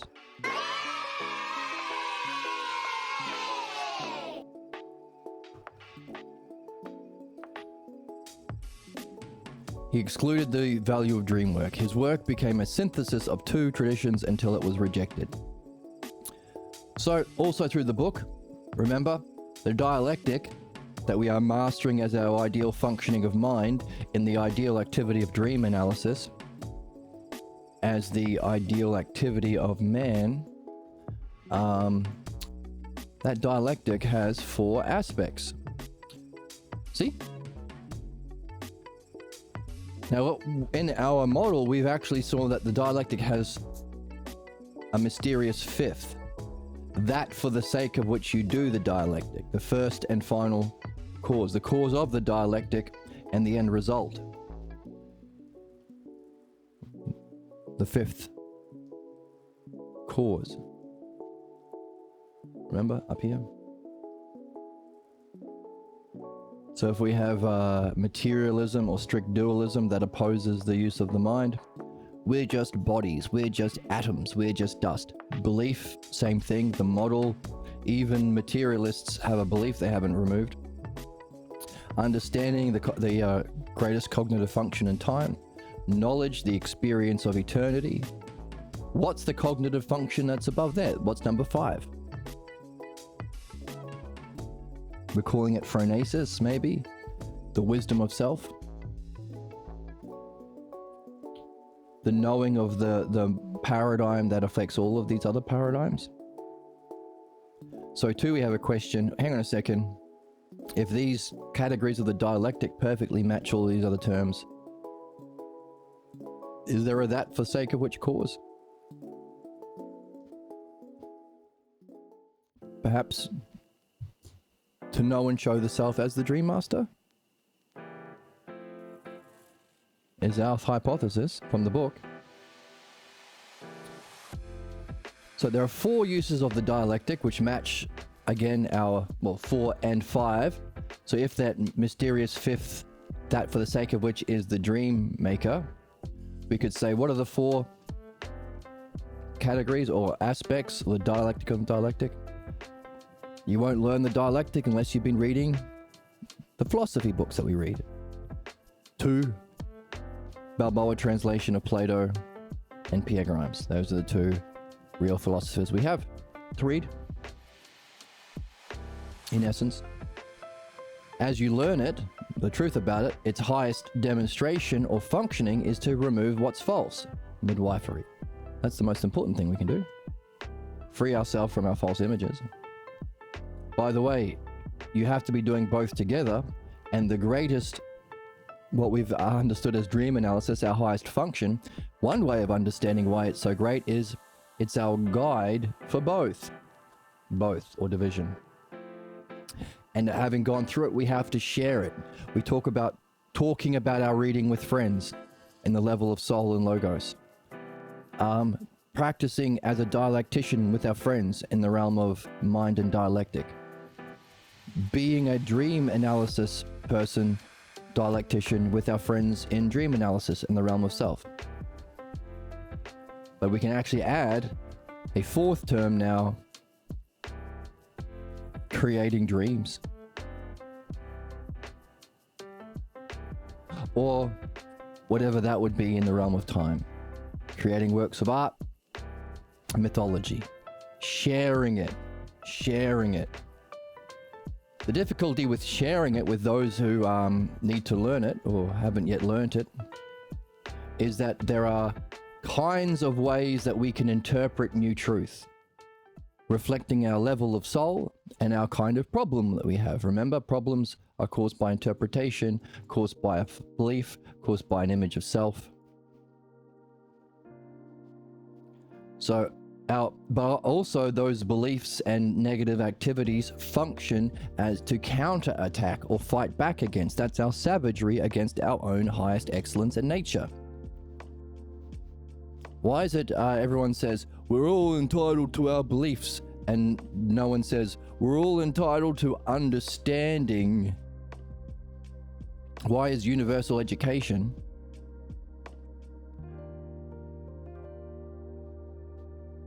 more difficult than universal belief?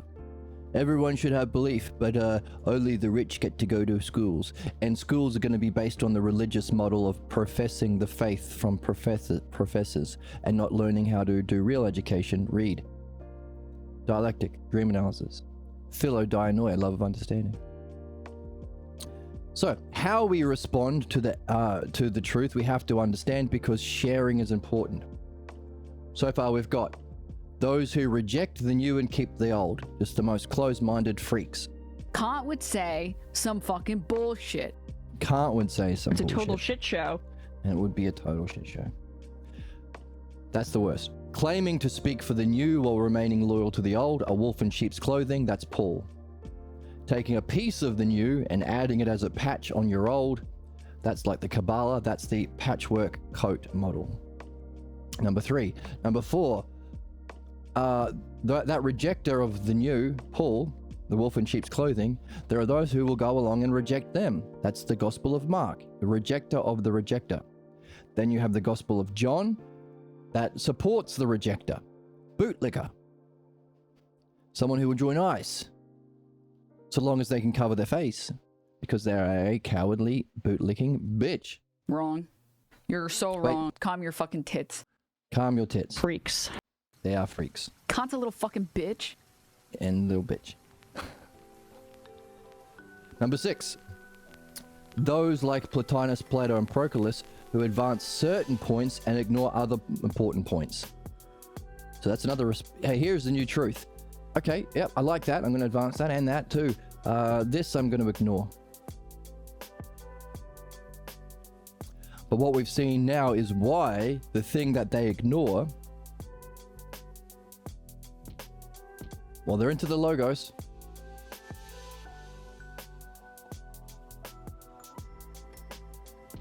And some of them even advance the dialectic.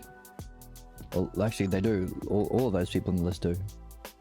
the thing that they are ignoring or blocked from is, of course, dreams, which is the highest level of functioning and activity and receptive and paradigm. It's the method to know the self. But because we have the map, we can understand why. Why Plato, while being great and clever and smart and writing heaps and really contributing to mankind in perhaps the greatest way, by writing about Socrates' dialogues and sharing them, providing the conditions for Pierre Grimes to discover that what he was discovering was actually part of an ancient tradition, even though he was figuring it out on his own. Number 6, advancing certain parts and ignoring others. Number 7, appearing loyal to the old while creating an alternative to the literal reading of the old core beliefs, Dionysius. Kind of an opposite of wolves in sheep's clothing. A lion in wolf's clothing. There we go. Lion's better. So crappy, stupid wolves, like those that are liars, like Paul,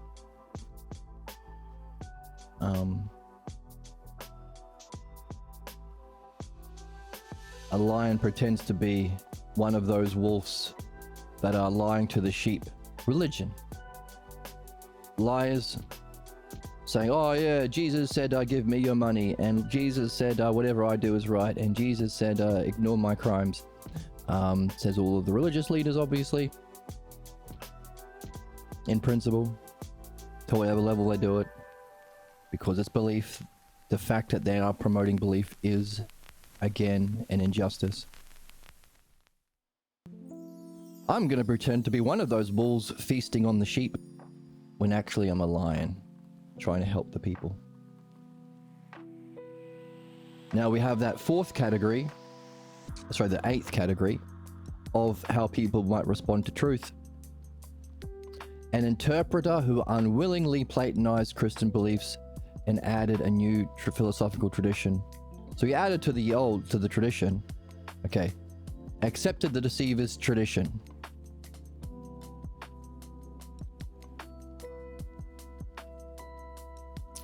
What do we call that?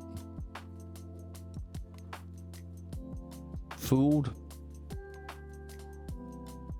Fooled by number 7.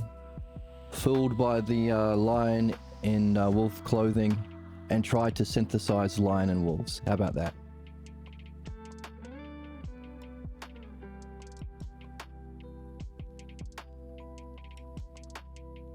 So let's call, just so we have a nice analogy to work with.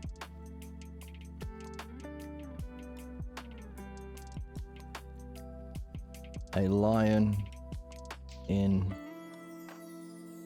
wolf's clothing. Brilliant. I'm always good, and that is what I stand for, being good all the time. Yes, and that's what we do all the time. But I thought this was actually kind of interesting.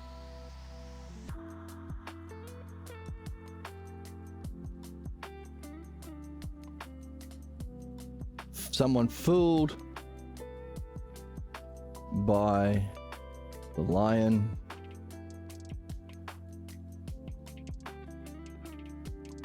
who may add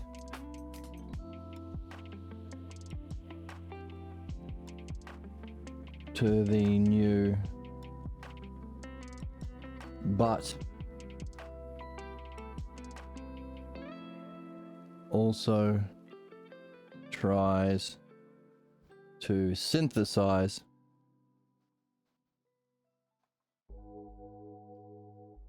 old and new.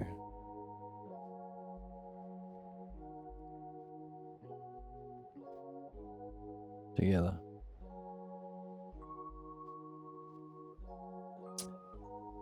So what would that be?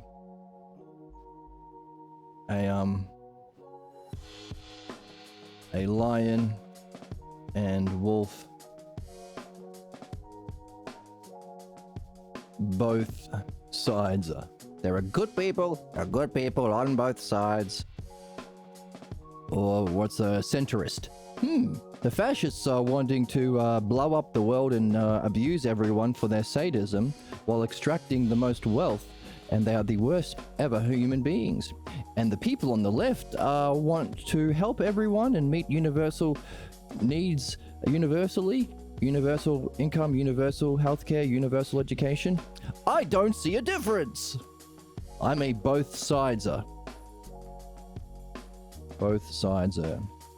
Libertarian, I think they're called sometimes. Centrists. Enlightened centrists. Both sides are. Not exactly like that, because those people are actually just fascists. They just want to give the appearance of being. If they can't distinguish the difference between helping everyone and hurting everyone, they want to hurt everyone while giving the appearance of helping everyone. But that's what all fascists do. All right, like Trump and the right-wingers say, cost of living will go down, no more wars, while exploiting people using the cost of living, where we are, basic needs these are inelastic goods, while also doing a genocide, bombing people, bombing innocent people. So yes, so both sides, in terms of politics, are actually just fascists doing the same thing, but want to appear, no, they're not, as they all do. Both sides are. So you could call this trying to save the old tradition. I like this idea of thinking and understanding, but I don't want to remove belief in Christianity because I was raised Christian. Or I don't want to remove Judaism because my mummy and daddy were Jews. I don't want to get rid of Muslimism because my mummy and daddy. See how fucking stupid it is when you say it? You just happen to be born in that family. So what?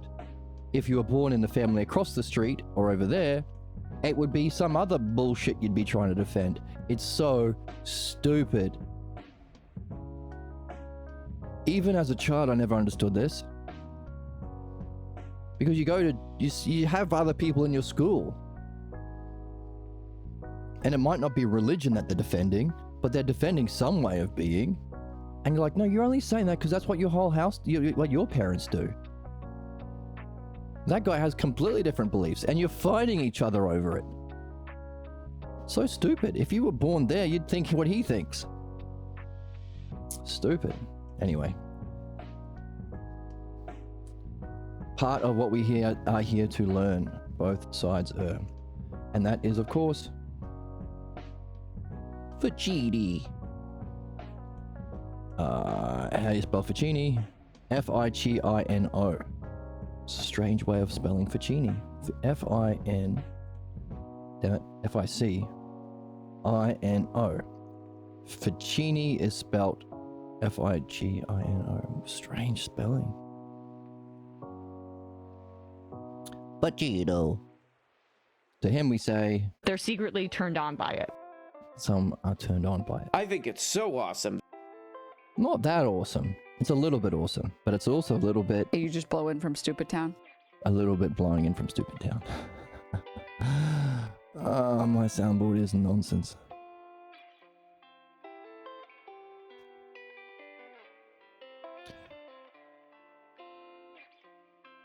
Your idea, says Socrates, that Ficino can be regarded as a bridge builder leaves out the primary role that he played in his life, that he built his thought upon one who was disguised, a lion in wolf's clothing, Dionysius, the Areopagite, and only appeared to be loyal to the core beliefs of Christians and the wolves. He interpreted them in terms of the alternative lion philosophy system, Platonic philosophy. Good heavens, says Jesus. It appears we need another member of the family of interpreters. What will we call him? We call him number 8. As John Lennon would say, number 8. Number 8. I don't know if that's really a John Lennon song, but it's something on the Simpsons. Back in the day. Accepted a deceiver's teaching, wolf in sheep's clothing. No, lion in wolf's clothing. Of the value of a tradition of Platonic philosophy. So there's the good part. Without realizing he was fooled, he passed on the writings of Homeric philosophy, as well as... Okay, I was supposed to look this up. Let me pause. All right, so Hermetic is a guy who is... Hermetic philosophy or Hermeticism is a philosophical and religious tradition rooted in the teachings attributed to Hermes Trismegistus, a syncretic figure, syncretic meaning to combine different systems and synthesize them and make a new thing. That screen is very bright. It's okay, just for a minute. There we go. Dark mode. Encompasses combining elements of Greek, Hermes, and Egyptian Thos. Wide range of esoteric knowledge, alchemy, astrology, theurgy, and various mystic and occult traditions throughout history. The writings, often referred to as the Hermetica, were produced over a period spanning many centuries, 300 BC to 1200 CE or AD. It may be different, very different in content or scope. All right. So he got into that stuff, as well as the translations of, so the Hermetic stuff, as well as the translations and commentaries on Plato's dialogues, and did commentaries on the Parmenides, but of course excluded the value of dream work. Wow. That's okay. If he's still around, if he's still kicking it, he can follow our stream and our podcast and pick it up again. Hooray. The more holes, the better. The more holes, the better, as Emma always says every time. I don't know. Every time. She just says it every time. You just attacked my person. You just harmed my body. Sorry about that. Excluded the value of dream work, but tune into the stream, you'll see the value. The ultimate value, the ultimate activity, the ultimate functioning of the dialectic, the ultimate logos we're to follow. That's interesting. Let's put that on the board. I like this one. So we can take all three of these vertical analogies and unify it in one set of causes.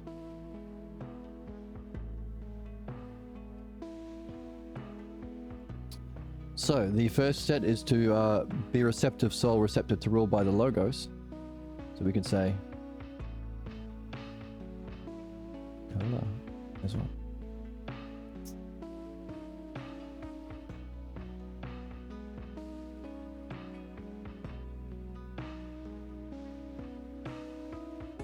Seek and follow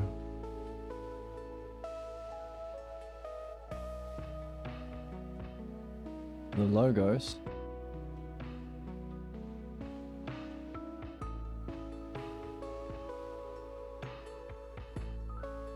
as a receptive soul.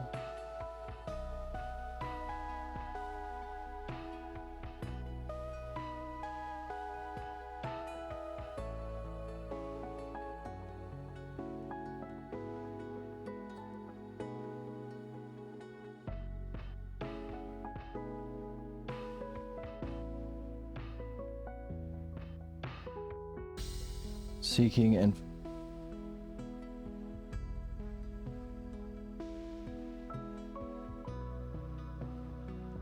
following the dialectic.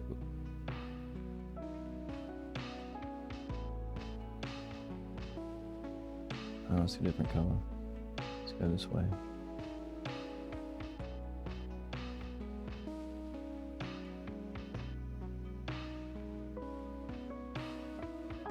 Using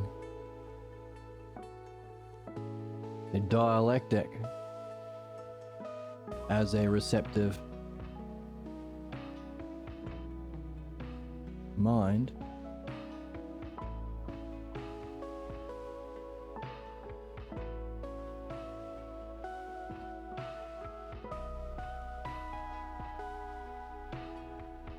doing the, or as a, functioning as a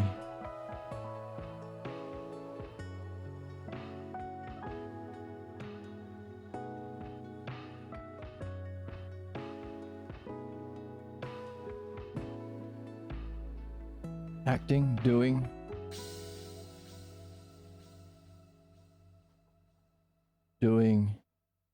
dream analysis, not interpretation, as a receptive self,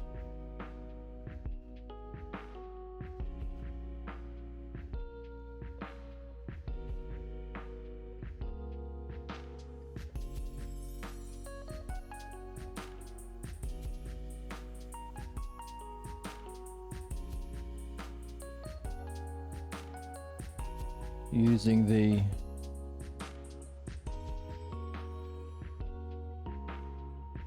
according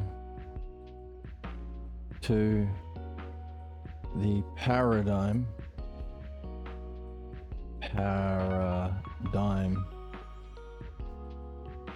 of self, knowing the self,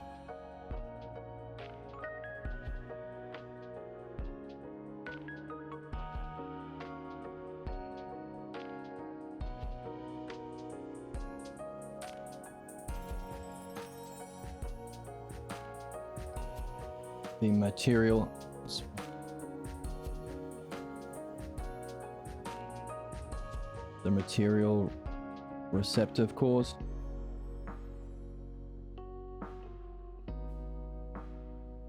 seeking and following the soul as the receptive, seeking and following the logos as the receptive soul is what we read.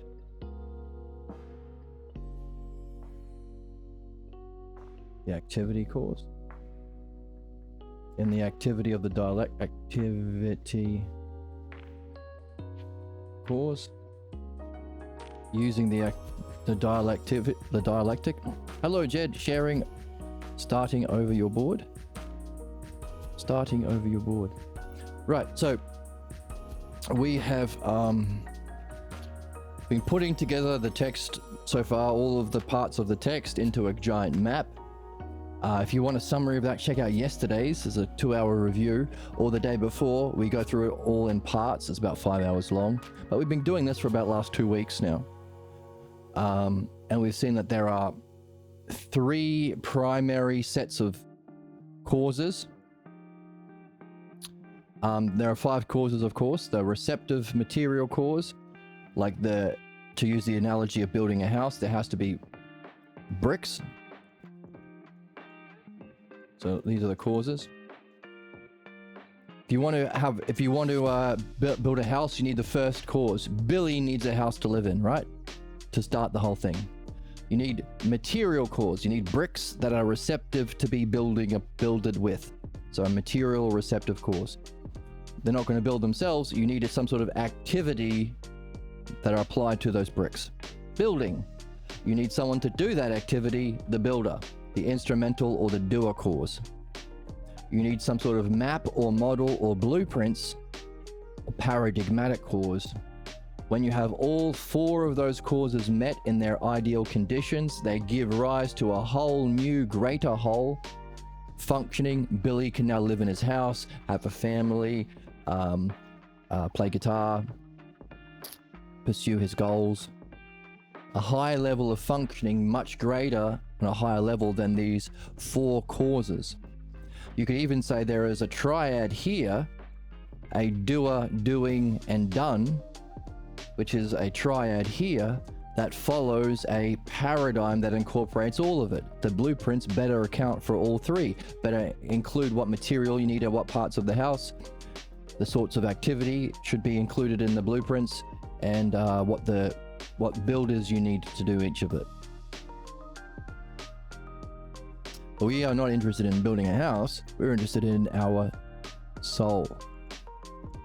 So we said the receptive material cause is a soul seeking the virtues. Now, to start the game, you don't have to be anything. It's a practice. The virtues are a practice. You just have to, at each moment, say, right now, I want to be open and receptive to being worked on by the builder. Now, the builder of what perfects our soul is the logos, the understandability and knowability, the logos, the rationality, the order of reality. That's the virtues. If you want to nail down the virtues, you can get into the Balboa translation of The Republic. You can find it online. Book 3 and 4 of The Republic. Make sure it's the Balboa translation. But enough to say, a soul receptive to re-ruling the logos. The 3 parts of your soul: you desire your good, physical good, fame, honor, physical pleasures. Nope. The good you can only get through following the logos. You have an outward moving part of your soul. What do you seek? Like a force that directs you to move outwardly. Do you seek fame? Do you seek honor? Do you seek wealth? Seek the logos. There's a reasoning part of your soul. Are you going to follow your beliefs, your own opinions, your family clan way of being? Or are you going to reason according to the paradigm of reasoning, the logos? So those are the virtues. If you seek to be ruled by the logos, if you are seeking and following the logos, or to be ruled by the logos, you can engage in the activity we're doing, reading. So there's our material course and the activity course, not building on bricks, but reading for our soul. Because if you're not seeking the logos to rule your soul by it, why the hell would you want to join into this channel? Because all we do is read texts written by masters of the logos. So we can learn the logos. So we can rule our soul according to the logos. So we can be in our state of excellence. By the way, to be unified with one activity, to desire, seek, and reason according to the same activity at all times, gives rise to a certain state of flow called justice. The 4th virtue that sits atop. Anyway, so receptive soul, receptive to following the logos. So you can read the text we read here. The greatest functioning is to reflect on your work, not reflect on your gossip or your religious crap or whatever AI slop. Reflect on what you've been reading, not your own opinions. That's the greatest functioning you can do as a soul, because that puts it all together. Or you can say reading gives you the logos, represented by the god Apollo. Reflecting on it to bring it together into a unity is Aphrodite, bringing it into a beautiful whole. The reason that we do this is to recognize that there is a model that Socrates is using, that Pierre Grimes, the author, is using. There is an inherent knowability or model or paradigm cause of that logos in our reading called the dialectic. The whole reason we go through that is to say, holy fuck, I want to do some dialectic then. Now you've upgraded, or the final cause, or the greater functioning of Billy having a family and pursuing his music goals that happens as a result of the blueprints builder building and bricks, is now the highest functioning is, because of the reading and reflecting we've been doing, is now you're like, holy crap, I want to get my ass on one of those chairs next to one of those dudes called a dialectician, because the model of reasoning that I should be ruling my soul by that benefits me is the dialectic. So you've upgraded from the realm of soul in your reading to the realm of mind. Now your receptive material cause is your mind receptive to the rule, seeking and following, not imposing your own beliefs, the rule of the dialectic. The greatest activity is the dialectic, which has two functions: removing your false ideas of self and reality, so purifying your sadness and problems and failures; reaching your excellence, so what you've been reading, helping you put together your insights and your own experience from your dreams as well, but your experiences from reading to gain the truth about self and reality. So there's the upward and downward movement. Upward is called anagogic, downward is purifying. But hey, as you go through that, you better be not just doing the logos, the activity, but also reflecting on the model, the ousia. reflecting on the dialectic as a whole, because only if you're reflecting on what you've been going through can you realize that you have been gaining a benefit from having gone through this. In fact, the art of being a dialectician is what makes you a caring person. To care for other human souls or beings is through the art of the dialectic, and in engaging in that as a receptive mind in the activity with the greatest functioning that we can do with our mind, a dialectician who facilitates that purification and perfection. You are sharing in providence, some sort of profound, divine, intelligent care. So you can only recognize that you have been doing the greatest good by reflecting on it. You can only get that greatest good by doing it. As you go through that, your mind, through the activity, becomes like the dialectician, allowing you to help others along the way. The more you practice being a dialectician, the more you become open and receptive to and realize that there is a model or paradigm behind your functioning in the activity to minds. A paradigm. There's a blueprint of the dialectic. That is the wisdom or intelligibility, which is the knowing directly, ousia, in the spiritual experience of divine luminosity, and the understanding, so knowing the whole and the parts, that word is intelligibility. There's an intelligibility of mind. That's the second last spiritual experience. It's the greatest experience because it's the highest experience of mind. So it's by functioning as a dialectician. So now we've nailed down what the spiritual method is to function as a dialectician, or tick all of these causes, and also meet all of these preconditions. So by reading, practicing the virtues to realize the dialectic, and now engaging in it, that's the spiritual method. All other yogas or meditations will have some level of this, but will miss the whole. So we're not interested in saving all other traditions. We just want to know the ultimate. And then you can go and say, oh, Taoist, you have some of this. You have some focused attention, but you don't have any understanding. Oh, Zen, you have some questions, which is in the dialectic, but your questions are nonsense questions. What is the sound of one hand clapping? We want real questions. So you can help people in wherever they're at. But this is the model, paradigm. So hey, if you know that there is a model of mind and you have developed understanding in the dialectic, you can use your understanding to reflect on that experience and realize it has to have a cause. Or in other words, just as the inherent intelligibility of the logos is the language of mind called the dialectic in the lower realm, so too, the intelligibility of mind or dialectic is the language of self. In other words, the divine luminosity is the reflection in the mirror of self, or the rays of the sun, but not the sun itself.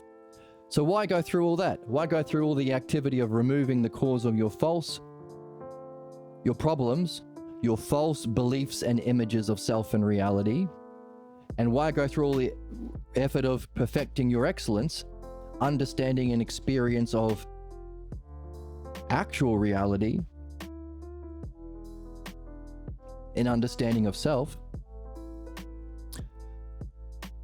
discovering the model of the paradigm of the dialectic. So now you can upgrade from soul to mind to self. Now our ultimate function is a self as the bricks, the material cause or the receptive cause, receptive to seeking and following or ruled by the dream maker.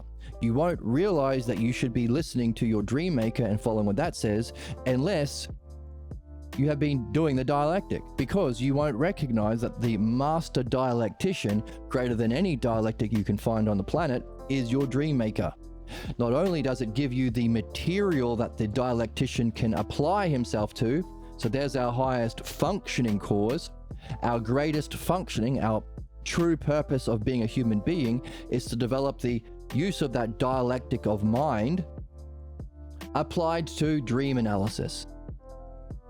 Because not only is it unpackable through the language of dialectic, the language of self, But every dream is personally directed to you. What you need, knows all about your problems and false idea of self, knows all about your development in this lifetime and in many lifetimes, but gives you like a little movie that you never get bored of, that everyone's unique, reflecting what you need most appropriately to develop the questions and give you the clues for the answers. What's the dialectic? The artful use of questions and answers to fully remove your false idea of self and fully reach the paradigm or model of the self. Not the model of mind, that's the penultimate or second last spiritual experience. The self. The sun itself, that's the cause of the sun rays. So therefore, the activity is dream analysis, which is the best kind of dialectic that you know benefits you. So only by doing the dialectic can you appreciate what it is, and by reflecting on it can you know that it's what benefits, it's providence. Only in doing that can you see the value of your dream maker. And therefore wake up to our highest functioning and purpose. So, the ideal receptive is material cause is to be receptive to the ring ruled by the dream maker. The highest activity, look for someone who has the dialectic and applies it to dreams. And reflecting on that as you go through it, benefit from it, but also reflect on what you've been doing.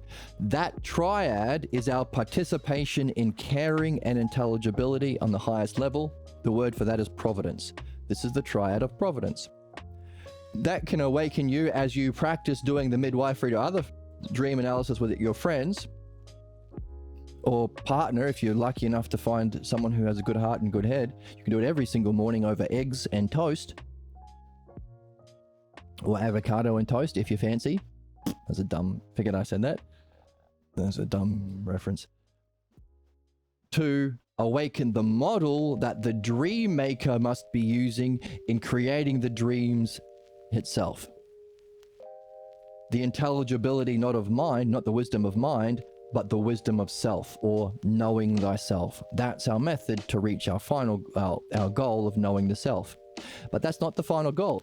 While we've returned to the self with this ability to understand and know, not just blindly experience the self, allowing us to know the self, we have been perfecting this art along the way and reflecting on the dream maker along the way.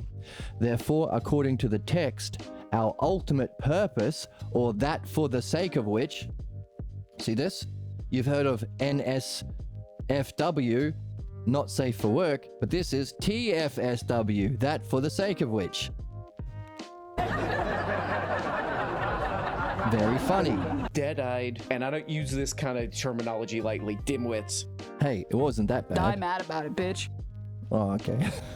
Maybe it was. That for the sake of which, or the first and final cause, to unify with the highest artisan of what we have been mastering in our highest functioning, to engage in the highest functioning or providence or benefiting to all those souls receptive, unify with the knowing of ourselves. So the knowing and showing of the self to unify with the dream maker. Or, as we have mastered an art, the dream master. Seems to be our hypothesis for our greatest purpose, or the final cause, first and final cause. Again, it's just a theory, only you can verify it in your own experience. But the thing about the receptive causes, you don't have to be there's no preconditions. You could say, well, technically, this reading is the preconditions to discover the dialectic, and unless you discover the dialectic in your reading, would you call a dialectician on the phone and say, hey, I'll buy you coffee if you have a dialectic with me, or if you do a midwifery talk with me? You're not going to do that. Unless you learn basketball exists, you're not going to play basketball. You have to learn about basketball existing. Likewise, only when playing a bunch of basketball can you recognize the best basketballer in the world. My God, that's LeBron James. So equally, unless you've been playing the dialectic and seeing how you benefit from it the most, seeing how it has these two primary functions, perfection and purification, can you recognize the greatest goddamn dialectician in the world is your dream maker? So you're not gonna say, hey, LeBron James, be on my team unless unless you've been playing basketball and you can recognize excellence. And you're not gonna be playing basketball unless you've been reading about a book that tells you that there's this thing called basketball. So you're not gonna get involved in dream analysis unless you've been doing that. But in another way, you don't have to, because to be a receptive material cause is just to be yourself receptive. Maybe you've been following this channel enough, or reading about Socrates enough, or reading this book enough. So, well, you know what? I'm open to it. I know I don't know everything about myself and incarnations and my purpose and destiny, but I do know I've never got bored of my dreams. I do know that my dreams reflect high and low states of mind. I do know that often the drama reflects what I'm doing in my everyday life. And it even uses characters and themes that are relevant to me. It's that kid from high school, or that kid from primary school, or my dad in a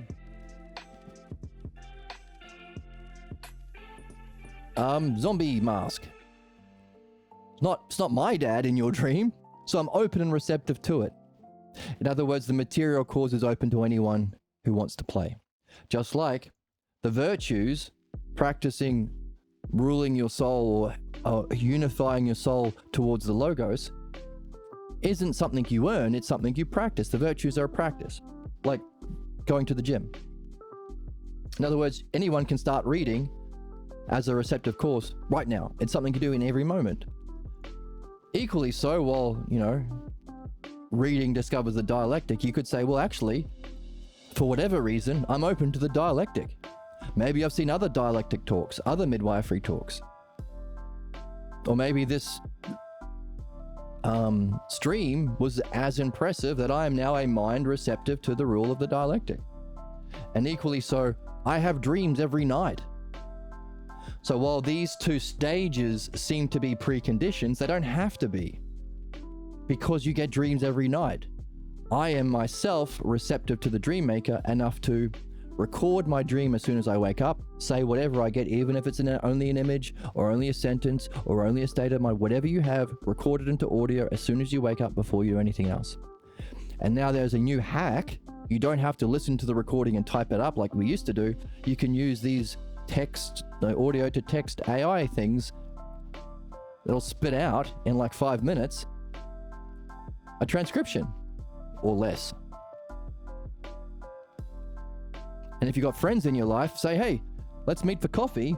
We'll bring a dream each and we'll practice doing our literal highest functioning we are here to master. We can practice the art of dream analysis, which is the dialectic, which is the functioning, the ideal functioning of mind, applied to dream analysis. So you can do this right away. Which is just as the dialectic is itself the spiritual method for the experience of luminosity, mind knowing itself as eternity, or self knowing itself in its reflection, this is the spiritual method for knowing the self that gives its reflection in luminosity.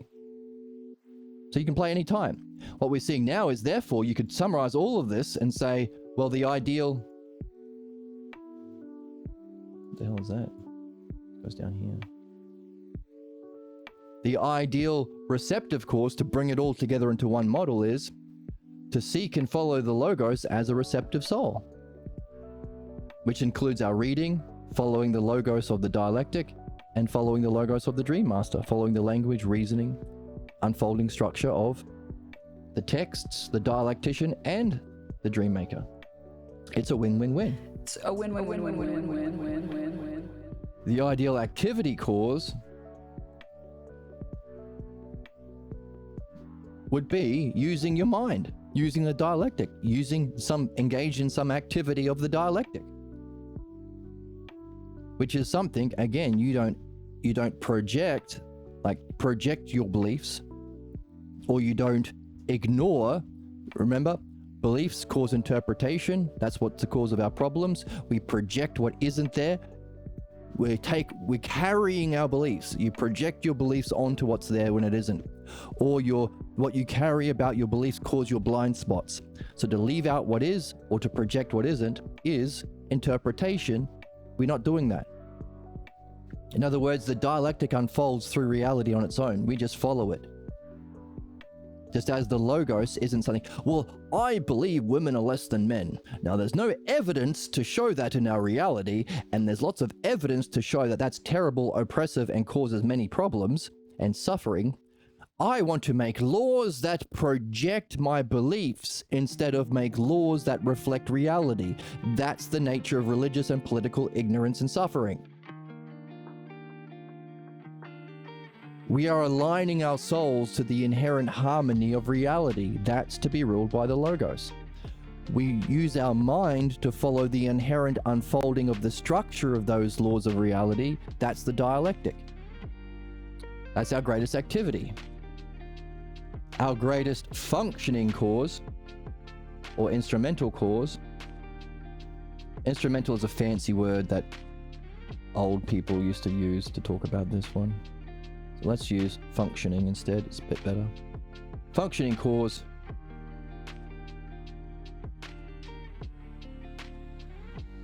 is dream analysis.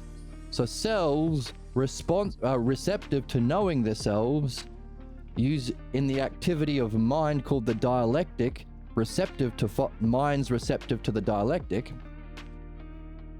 applied to souls that are receptive to following the logos.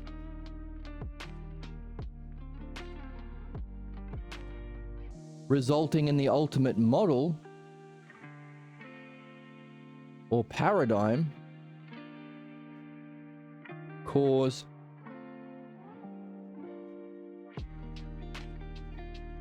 to be acting according to the paradigm of self.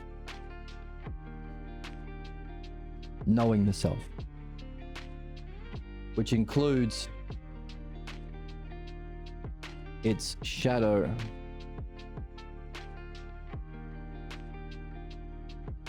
or reflection.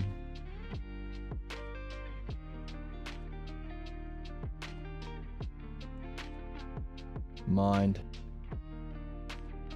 or luminosity of pure being.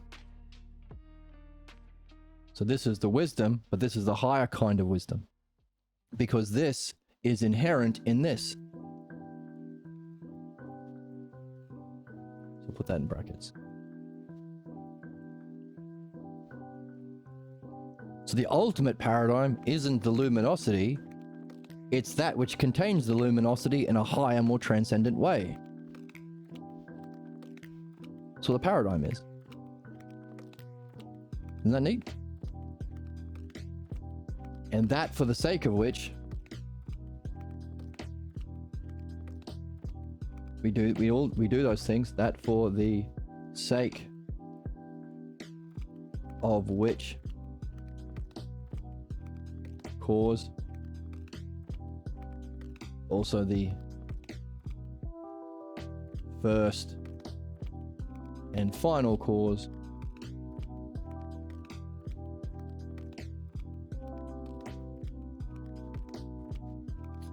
seems to be in the book. Two key sections from the text.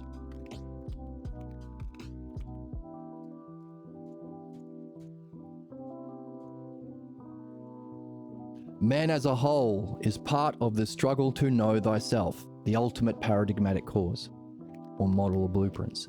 It is a cosmic dance of meaning. The dance, therefore, there has to be two people and an activity that allows for the dancing. There's the dialectician in dream analysis, the activity of the use of dialectic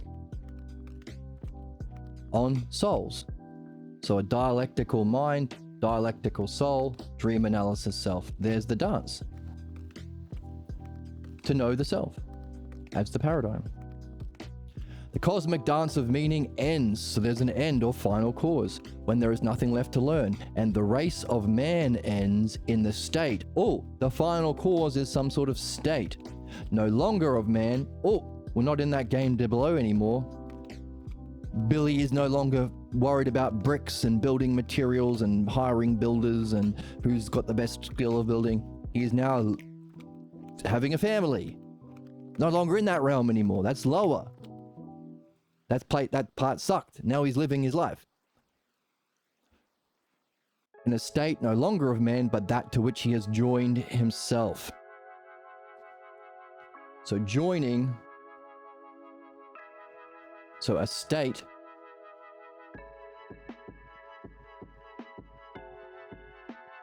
A state of self.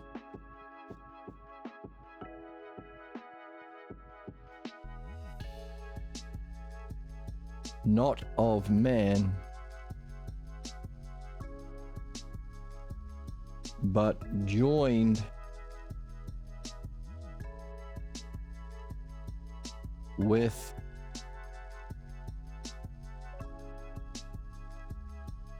by the way, if our ideal, okay, I think these are upside down because the activity would be dream analysis.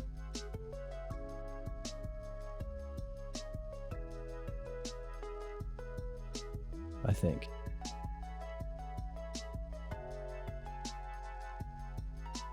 I think this makes more sense, right?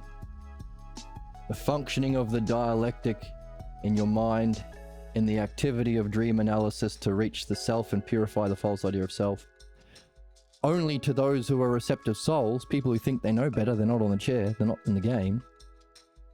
They're pretending, fakers. To them we say, Big boobs, huge, massive tits. no, to them we don't say huge boobs, massive tits. We say, Calm your fucking tits. calm your tits. That's better. So, knowing the self, which is not just knowing the self, it's also understanding the self. That's the wisdom of self. The paradigm of self.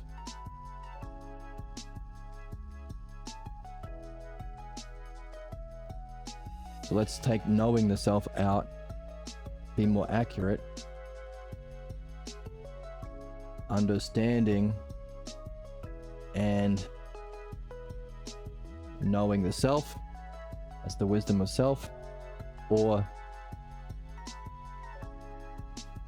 let's move this down. Logos and ousia, another way of saying that. The wisdom of self, or knowing, understanding and knowing the self as the paradigm of everything, in the greatest functioning of the dialectic use of mind, in the greatest activity, dream analysis, as a receptive self, to know the self and purify the false self, on only souls who are in the game, receptive souls who are seeking to be ruled by the Logos, or seeking and following the Logos. That for the sake of which state of self, not of man, but that which we've joined with,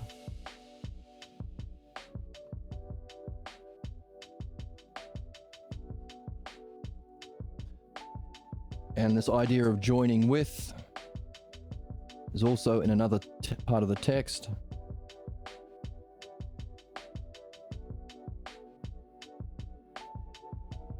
So, taking everything we saw as the preconditions of reading as a receptive soul to the Logos, or practicing the virtues, to discover there's a paradigm behind the reading, which is the language of mind called the dialectic. So now you're eager to play that game, you've leveled up. Now I'm doing the dialectic, but there actually is a paradigm underlying the dialectic. That's divine luminosity of mind, but that has to have a cause. That's a reflection of self. Now I'm upgraded one more time. Now I want to know what the self is by listening to the greatest functioning of self, the self which may be the highest state of self, from that which has transcended the realm of man and joined with a higher state of self, the dream maker. Now I'm doing dream analysis. Says Socrates, the art behind the ability to surface an unsuspected problem is a spiritual knowledge that benefits and nurtures the soul.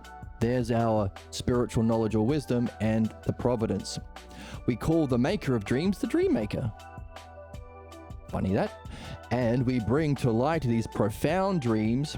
As after we bring to light the profound dreams, we often burn a stick of incense to honor the maker of dreams. That's not literal. He's saying after you benefit from going through the dream analysis dialectic, you reflect on what must have crafted that dream. You have to do the thing and the reflection, the activity and the logos, the thing and the model, the activity and the model, activity and model, logos and ousia. Otherwise, how can you recognize hey, we've just won the basketball team, won the basketball game. Oh, by the way, why did we win it? Does it have something to do with LeBron James being on your team? How did you get that benefit from your dream analysis? What does that say about the dream maker? See, how can you seek the highest if you're not reflecting on where your benefit comes from? It is from these kinds of reflections, both the purification and perfection of our false images and beliefs of self and reality, and the perfection of our truth through the dialectic, and reflection on the dream maker who is able to know all of these things and give you the movie that you can reflect on, give you a new text every night, 4 or 5 of them. It is from these kinds of reflections we can say we are part of a caring and intelligible. Intelligible means both experiencing directly and understanding, parts and whole and parts, and caring two together, providence. So in that kind of reflection upon our dream maker, we can realize we are part of a providential universe. It just depends on what we are receptive to. Are we a soul receptive to logos, practicing the virtues? Are we a mind receptive to the dialectic, perfecting our use of mind, understanding?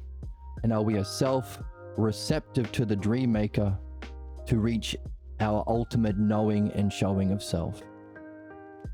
If not, well, you're going to be suffering. You're going to be in problems. Sucks to be you. But we encourage you to play.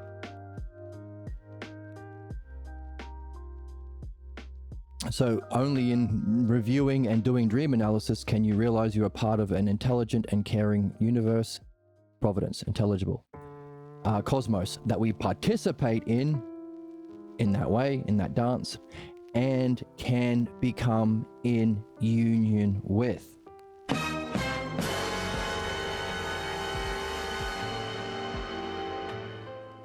Therefore, unify with something no longer man, but that to which he has joined himself.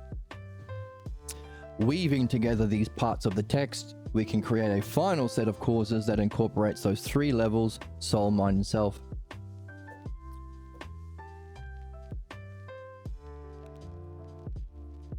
The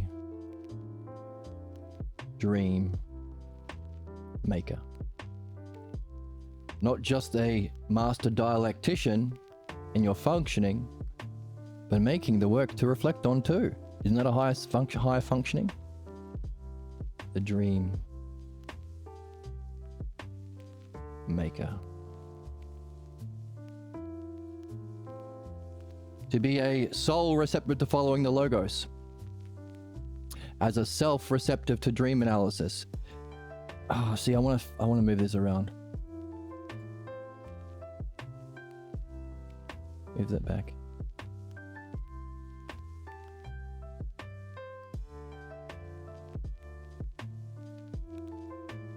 To be a self-receptive to following, desiring, seeking the logos. A mind receptive to the dialectic, ideal functioning of mind. As a self-receptive to dream analysis, the ideal functioning of self. To know the paradigm of all of it, the understanding and knowing of self. And when you have all of those 4 causes together, hypothetically, they would give rise to a new class of being of a greater whole, a state of self not of man, but that to which he has joined with the dream maker, and here's your ticket into the club. So you're returning to the self with a knowledge of yourself that you gained from those other paradigms of divine luminosity and the dialectic.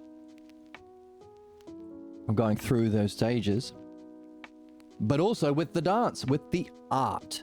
It's a skill that you've practiced your whole life and learned and nurtured that benefits all receptive souls, minds, and selves. So you're returning with the self, with A, the knowledge and understanding of self, the paradigm of self, and B, the art, the greatest art of the dialectic. And C, with lots of experience of what it's like to play the greatest dialectic dream analysis. So that not only do you have the model of self and the greatest functioning of self, you've had that activity of what it's like to benefit from the providence of the dream maker. All of those together are needed to want to join with the dream maker, to know it's the self you are joining to, but also you've gone through a purification of what's false, so you're not afraid of losing yourself because it's your false identification with self that you've recognized is the cause of all of your problems you've had to remove to get to this point. So you're willing to join with self because you know and understand it's yourself, and you're not going to be afraid of losing yourself because it's that false beliefs and images that you're losing, which you've been trying your best to remove your whole life. And you know what it's like to function through that way, and you recognize it's the highest kind of functioning. Why the heck wouldn't you want to join with the dream maker, the knowing and showing of self, while still being able to function in the everyday world so long as you're in this lifetime?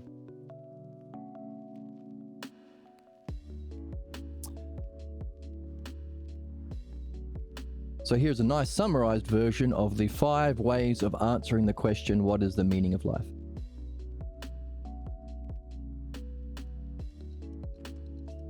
A soul receptive to mastering the to being ruled by the logos is the meaning of life. Also, you can say a mind receptive to the art of the dialectic is the meaning of life. Also, the meaning of life is to engage in the greatest functioning, but that dialectician and dream analysis, in order to know the self and its reflection, mind, paradigmatically as a whole with parts,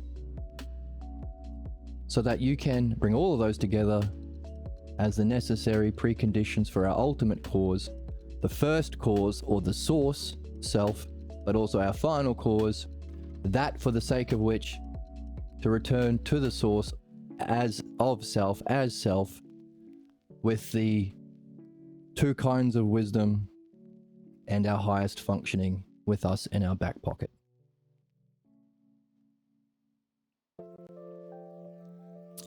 Neat for us to see. Taken us a while to get there, and I hope that you've been enjoying the journey. We also have the book saying, hey, by the way, we also have to communicate this to others. It's not just for everyone, it's not just for you, it's for everyone. We all have dreams. We can all be souls receptive to reading, minds receptive to dialectic, and selves receptive to our dream maker. We can all be, right now, in every moment.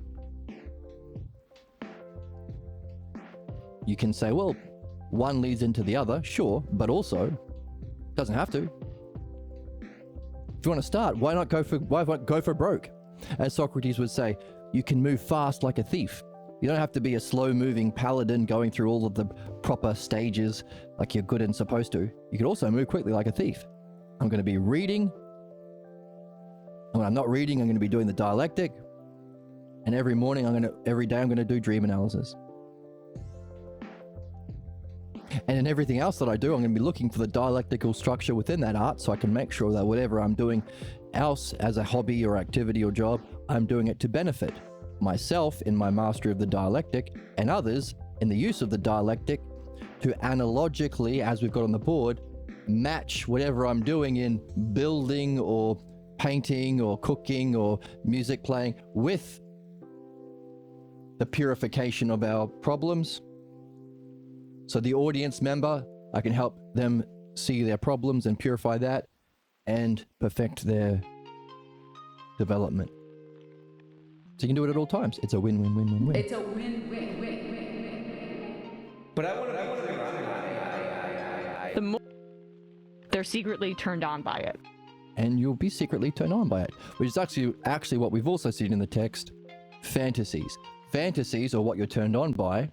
If you're not present in that state of self, seeking the logos, mind, following the dialectic in your philosophical reflections, to know the self and contemplating dreams, what you will be doing in your intimate or fun or partying experiences is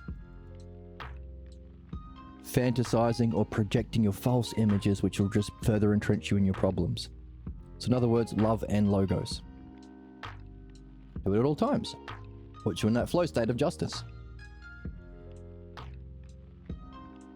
Right, and to tell your friends, they will have certain kinds of counter attacks or rejections or interpretations of this truth. And we also have to nail those down so we can better communicate it to others, and also recognize when we are rejecting our own conclusions, because rejecting your own understanding of conclusions or truth is a way of blocking yourself. So far we have 8 on the board. Some people will just flat out reject the new and keep the old, their old beliefs and traditions. There are some wolves in sheep's clothing like Paul, who claim to speak for the new but actually are loyal to the old. Scammers, con artists. Disgusting. I'm so disgusted. So disgusted in them. Those who take a piece of the new, only a piece. Oh, I like that part, but I'm going to patchwork on the coat. That's the Kabbalah. Takes a little bit of Parmenides and adds it to the Sephardic religious tradition. Number 4, rejecter of the rejecter. Hey, someone sees that wolf is a wolf in sheep's clothing. Says the Gospel of Mark, I'm rejecting Paul. All of this faith and belief bullshit is the opposite of what Jesus said and doesn't help anyone. I turn my nose up at you. There are the bootlickers who support the rejecter. That's the Gospel of John. Number 6, there are people like Plotinus, Proclus, and Plato who take certain parts of the new but ignore other important parts. Significantly, they ignore the most important part, the transition from dialectic or mind to self or dream analysis. Therefore, Socrates has been saying all through this text, dream analysis is the most important, but very few people get there. That's our job. Hopefully we're doing our job by adding it in, by including it, by seeing where it fits and why. Number 7, those who appear loyal to the old while create an alternative to the literal reading of those old core beliefs. Oh, you like this stuff about Jesus and stuff? Well, what if Jesus represented this, and the Pope represented this, and the archbishops represent this? And what I'm talking about is the soul, the mind, the self, the 2 kinds of wisdom, knowing the self, and our ultimate goal. That's Dionysius sneaking in Platonic understanding into the Bible by claiming to be a follower of Paul while actually being a student at the academy. Proclus, I think it was a student of. Because he could see that the academy was being shut down, the libraries being burnt, the philosophers being murdered or exiled, and fuckface McGee, Christian Emperor Justinian, was creating a faith or religious-based tradition, causing the Dark Ages, 529 AD. Of course it fucking does. To verify the cause of human ignorance, savagery, and suffering, belief, and vilify the actual true purpose we're here to master, the mastery of understanding, of course it will bring in the Dark Ages, you fuckface. Would you just blow in from Stupid Town? What did you just blow in from Stupid Town? What the hell's wrong with you people? Sick freaks. Sick freak. So, John is a bootlicker of Paul. Oh. So that's Dionysius, claiming to be a wolf, but actually a lion, a philosophical lion. So a lion in wolf's clothing. The danger of that is, until people realize what he was, people might be fooled. Oh, really? Those wolves actually say some good things. No, it's the lion pretending to be a wolf. So maybe we can bring together wolves and sheep. They can coexist. Maybe we can bring wolves' religion and lions' philosophy. Maybe the rejection of understanding, belief, faith, religion, and understanding, which helps you purify problems caused by those things, philosophy, maybe they're the same. And enlightened centrists. We got Nazis wanting to hurt everyone, and leftists wanting to help everyone. I don't see a difference. An extreme leftist wants universal healthcare, universal education, universal wealth equality. And this extreme right person wants to murder anyone different from his parents and his parents' cultural, family, religious way of being. Because they're sadists, because they're blocked from understanding, all they can do is harm people. That's why cruelty is the point for these billionaires and fascists. They only want to hurt. These leftists only want to help. Oh, I don't see a difference. That's the problems that come with Dionysius being a deceiver. You might say it's necessary because what the church was doing, the Dark Ages, complete oppression. You'd be murdered if you had a Bible, and it wouldn't even be in a language you could read. Do as you're fucking told while we oppress you and destroy our whole culture. But the consequences is we have number 8. Someone fooled by the lion who may add to the new. Maybe he did some good work in his commentary on Plato and Parmenides, but also tries to synthesize the old and new together.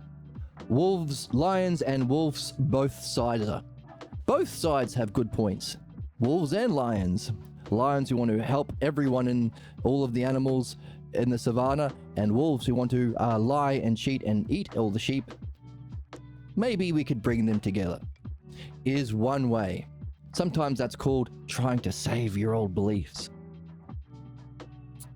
But instead of that, you might start like that. Say, well, if Dionysius is a way that I can, do philosophy without getting exiled by my church because I'm in a religious cult, I'll do that until I'm old enough to leave the house and be out on my own. And then I can recognize Dionysius was actually a philosopher, not actually a friend of Paul's who murdered Christians for fun and tried to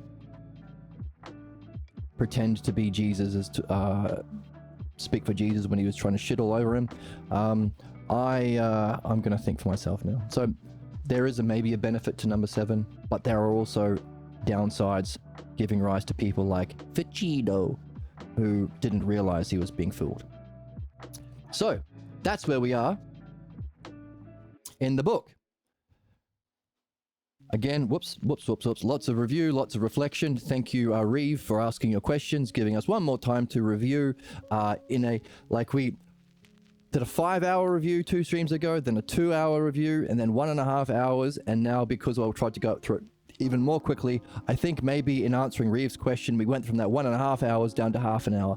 So we did a half-hour summary of everything we've been reading in the last 5 or 6 months, or however long we've been reading. So thank you for your question and that opportunity. And hopefully you've benefited. Hopefully a lot of it made no sense, but it's made you puzzled. Win.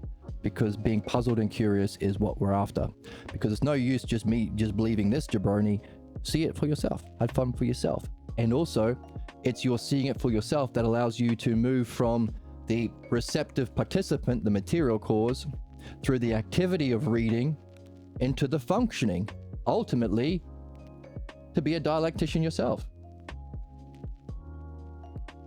By reading and reflecting yourself as a receptive cause, a soul receptive to following the logos and seeking the logos in the book, you can engage in the activity of dialectic yourself as a dialectician, preparing you to apply that dialectic in your highest kind of functioning, the meaning of life activity, a functioning cause, the best functioning we could do as human beings, the best use of our time. Apply that dialectic to dream analysis. So dream analysis using that dialectic on other souls in the game. That's how you awaken because dialectic awakens the experience of divine luminosity. And dream analysis awakens the paradigm of self. That's how you come to know the self and nature of reality as the paradigm. And when you have all of those together, you can return to the self with the paradigm and the art in your back pocket, which may be worth the whole journey to begin with. Worth many lifetimes, worth how many years it took you to come across this stream and this kind of reading, worth the 5 months of reading and the 2 weeks of reflection that we've been through. Maybe it's all worth it to return to the self with the paradigm or model of self and reality. So, according to the paradigm of self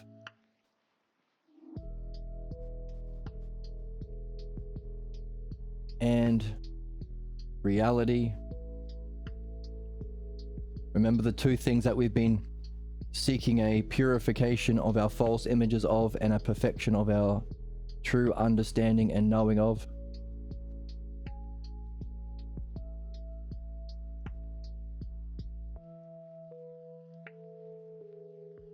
Along the way,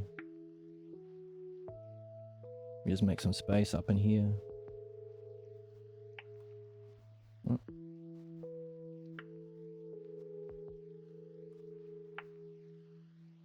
Oops.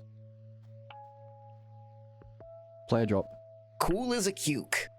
We definitely are not born with a starter kit of beliefs, buddy. Religion is shoved into children's brains forcibly through indoctrination, and if it's any kind of fundamentalism, it's essentially child abuse. Even if a kid was to come to this conclusion totally out of their own accord, that there is a divine entity that created everything, it sure as fuck wouldn't be the malicious sociopathic god that you assholes worship. You just attacked my person. You just harmed my harmed body. my body. So, it's this functioning of our ideal functioning as the dream analysis dialectician through our ideal activity of mind, the dialectic, on our ideal receptive souls, receptive to the logos, that gives rise to the understanding and knowing, or the paradigm of self and reality. The ultimate and penultimate spiritual, the two kinds of spiritual experiences. The pure clarity, pure transcendent clarity that contains within it everything needed for luminosity, and its reflection into the experience. Remember, the self ain't the experience, it's the cause of experience. So you could say, what's the greatest experience? You'd be in this purple circle here.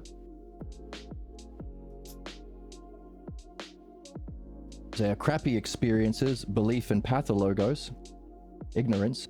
But our greatest experiences, understanding and knowing, that's the knowing of self, because we've got self as the yellow circle. So self and existence together, or self and experience together. But then the ultimate spiritual state is not an experience, but is this yellow circle, which is the part of self that is prior to experience, but also generates experience as its reflection or shadow, just as you in your three-dimensional state generate a two-dimensional reflection of your mirror, which is beneficial so long as you can look at it, number one, so you don't have beliefs and pathologoses that say don't look in the mirror, it's the devil. And two, when you do look at yourself in the mirror, you bring an understanding with you so you understand it ain't you. Otherwise, you'll end up on a funny animal YouTube compilation of animals looking at themselves in the mirror and being very confused. Enough understanding to recognize it's a reflection of you, but it ain't you. And your work in removing your problems or pathologos is a work in experience of seeing the dangers and tragedies and flaws and fate that occur if you do identify with something that ain't yourself, because the fundamental cause of human problems is a false identification with self. So you look at that luminosity, well, that's interesting, that's neat, I'm learning a lot about myself in experience. Now I can take that with me to know the actual self and unify with it. But also bringing with me this wisdom so that when I experience the self, I can look for the inherent ousia and logos to it to gain wisdom or knowing of the self, knowing and understanding of the self. But also I can take back with me a memory of that model, what it looks like in the mirror, and the art that I've been developing in the art of dream analysis and dialectic that benefits also everyone, so I can be like the dream maker. The dream maker knows the model of self and all selves, knows the model of mind and luminosity, and communicates it through creation of amazing movies or works of art that are intelligible through the dialectic, so that receptive souls receptive to playing the game of dialectic can benefit from it. That's providence. And only in that activity can you realize you live in a providential, intelligible, knowable cosmos that's a reflection of yourself, allowing you to upwardly move, anagogically move through your highest purposes, ultimately these causes on the board, resulting in that for the sake of which, or the final cause, the first cause of the emanation and the final cause in your return with those models of wisdom and your dance of the art to be in a state of self, not of man. This is from the text, by the way, this isn't my opinions. This is from Socrates himself. A state of self, not of man, but joined with, or the Socrates in the book, but that which we have joined with, or the dream maker. Again, you won't want to unless you can recognize its providence and its art and its wisdom, and that it's the highest functioning of self. If you do, it's a win-win. It's a win-win. And if you do, join the Discord. Tell me about it. Tell us about it. Share the difficulties that it took for you to reach that state of self, no longer of man, but that of the dream maker, who can still participate in the realm of man so long as you're in this lifetime. What did it take for you to get there? How hard were the sacrifices? How hard was the soul to be receptive to following the logos? How hard was your mind to be receptive to the dialectic? And how was it for yourself to choose the activity of yourself to spend some of your day at least doing dream analysis, and maybe even yourself carrying the puzzles of your dream analysis with you in all day? How long did it take for you to get used to that? What was it like to experience those two models of wisdom, mind and self? What was it like in your human experience to have to sacrifice the old ways of being that made you a loyal member to this or that family or friend group? Did that suck? Was it lonely for a while? What was it like to come across other human beings who are good souls, people with good hearts and good heads? Did you cherish them? Were you able to maintain positive relationships because any difficulties are just objects for reflection? Especially if you're doing dream analysis. What was that like? To find a rare bird among the many? And what was it like to return to the self with the wisdom of self and reality in your back pocket, and with the art of the dialectic in your back pocket too? What was it like to return? Was it familiar? Was it jarring? Was it awe-inspiring? Did it come with all the answers, or did it answer some and generate more questions? What are those questions? Did it make sense of what Socrates say, that, hey, I'm not reincarnating around again. I've done that work. If you're a true philosopher, you'll want to join me as quick as you can with the better men who have completed their job here, so no longer of the race of men, but also gods and spirits who are fellow guides and travelers on a greater adventure. Did that make sense when you returned to the dream maker? Please share your ups and downs, and maybe even offer midwifery and dialectic and dream analysis to us if you want. It's no obligation, but as Socrates says in the Republic, if others helped you along, then you could help others. Isn't that fair? And Glaucon says, well, of course it's fair. All you're doing is asking good people to do good things. I'm sure they would consider it. And I hope you do too.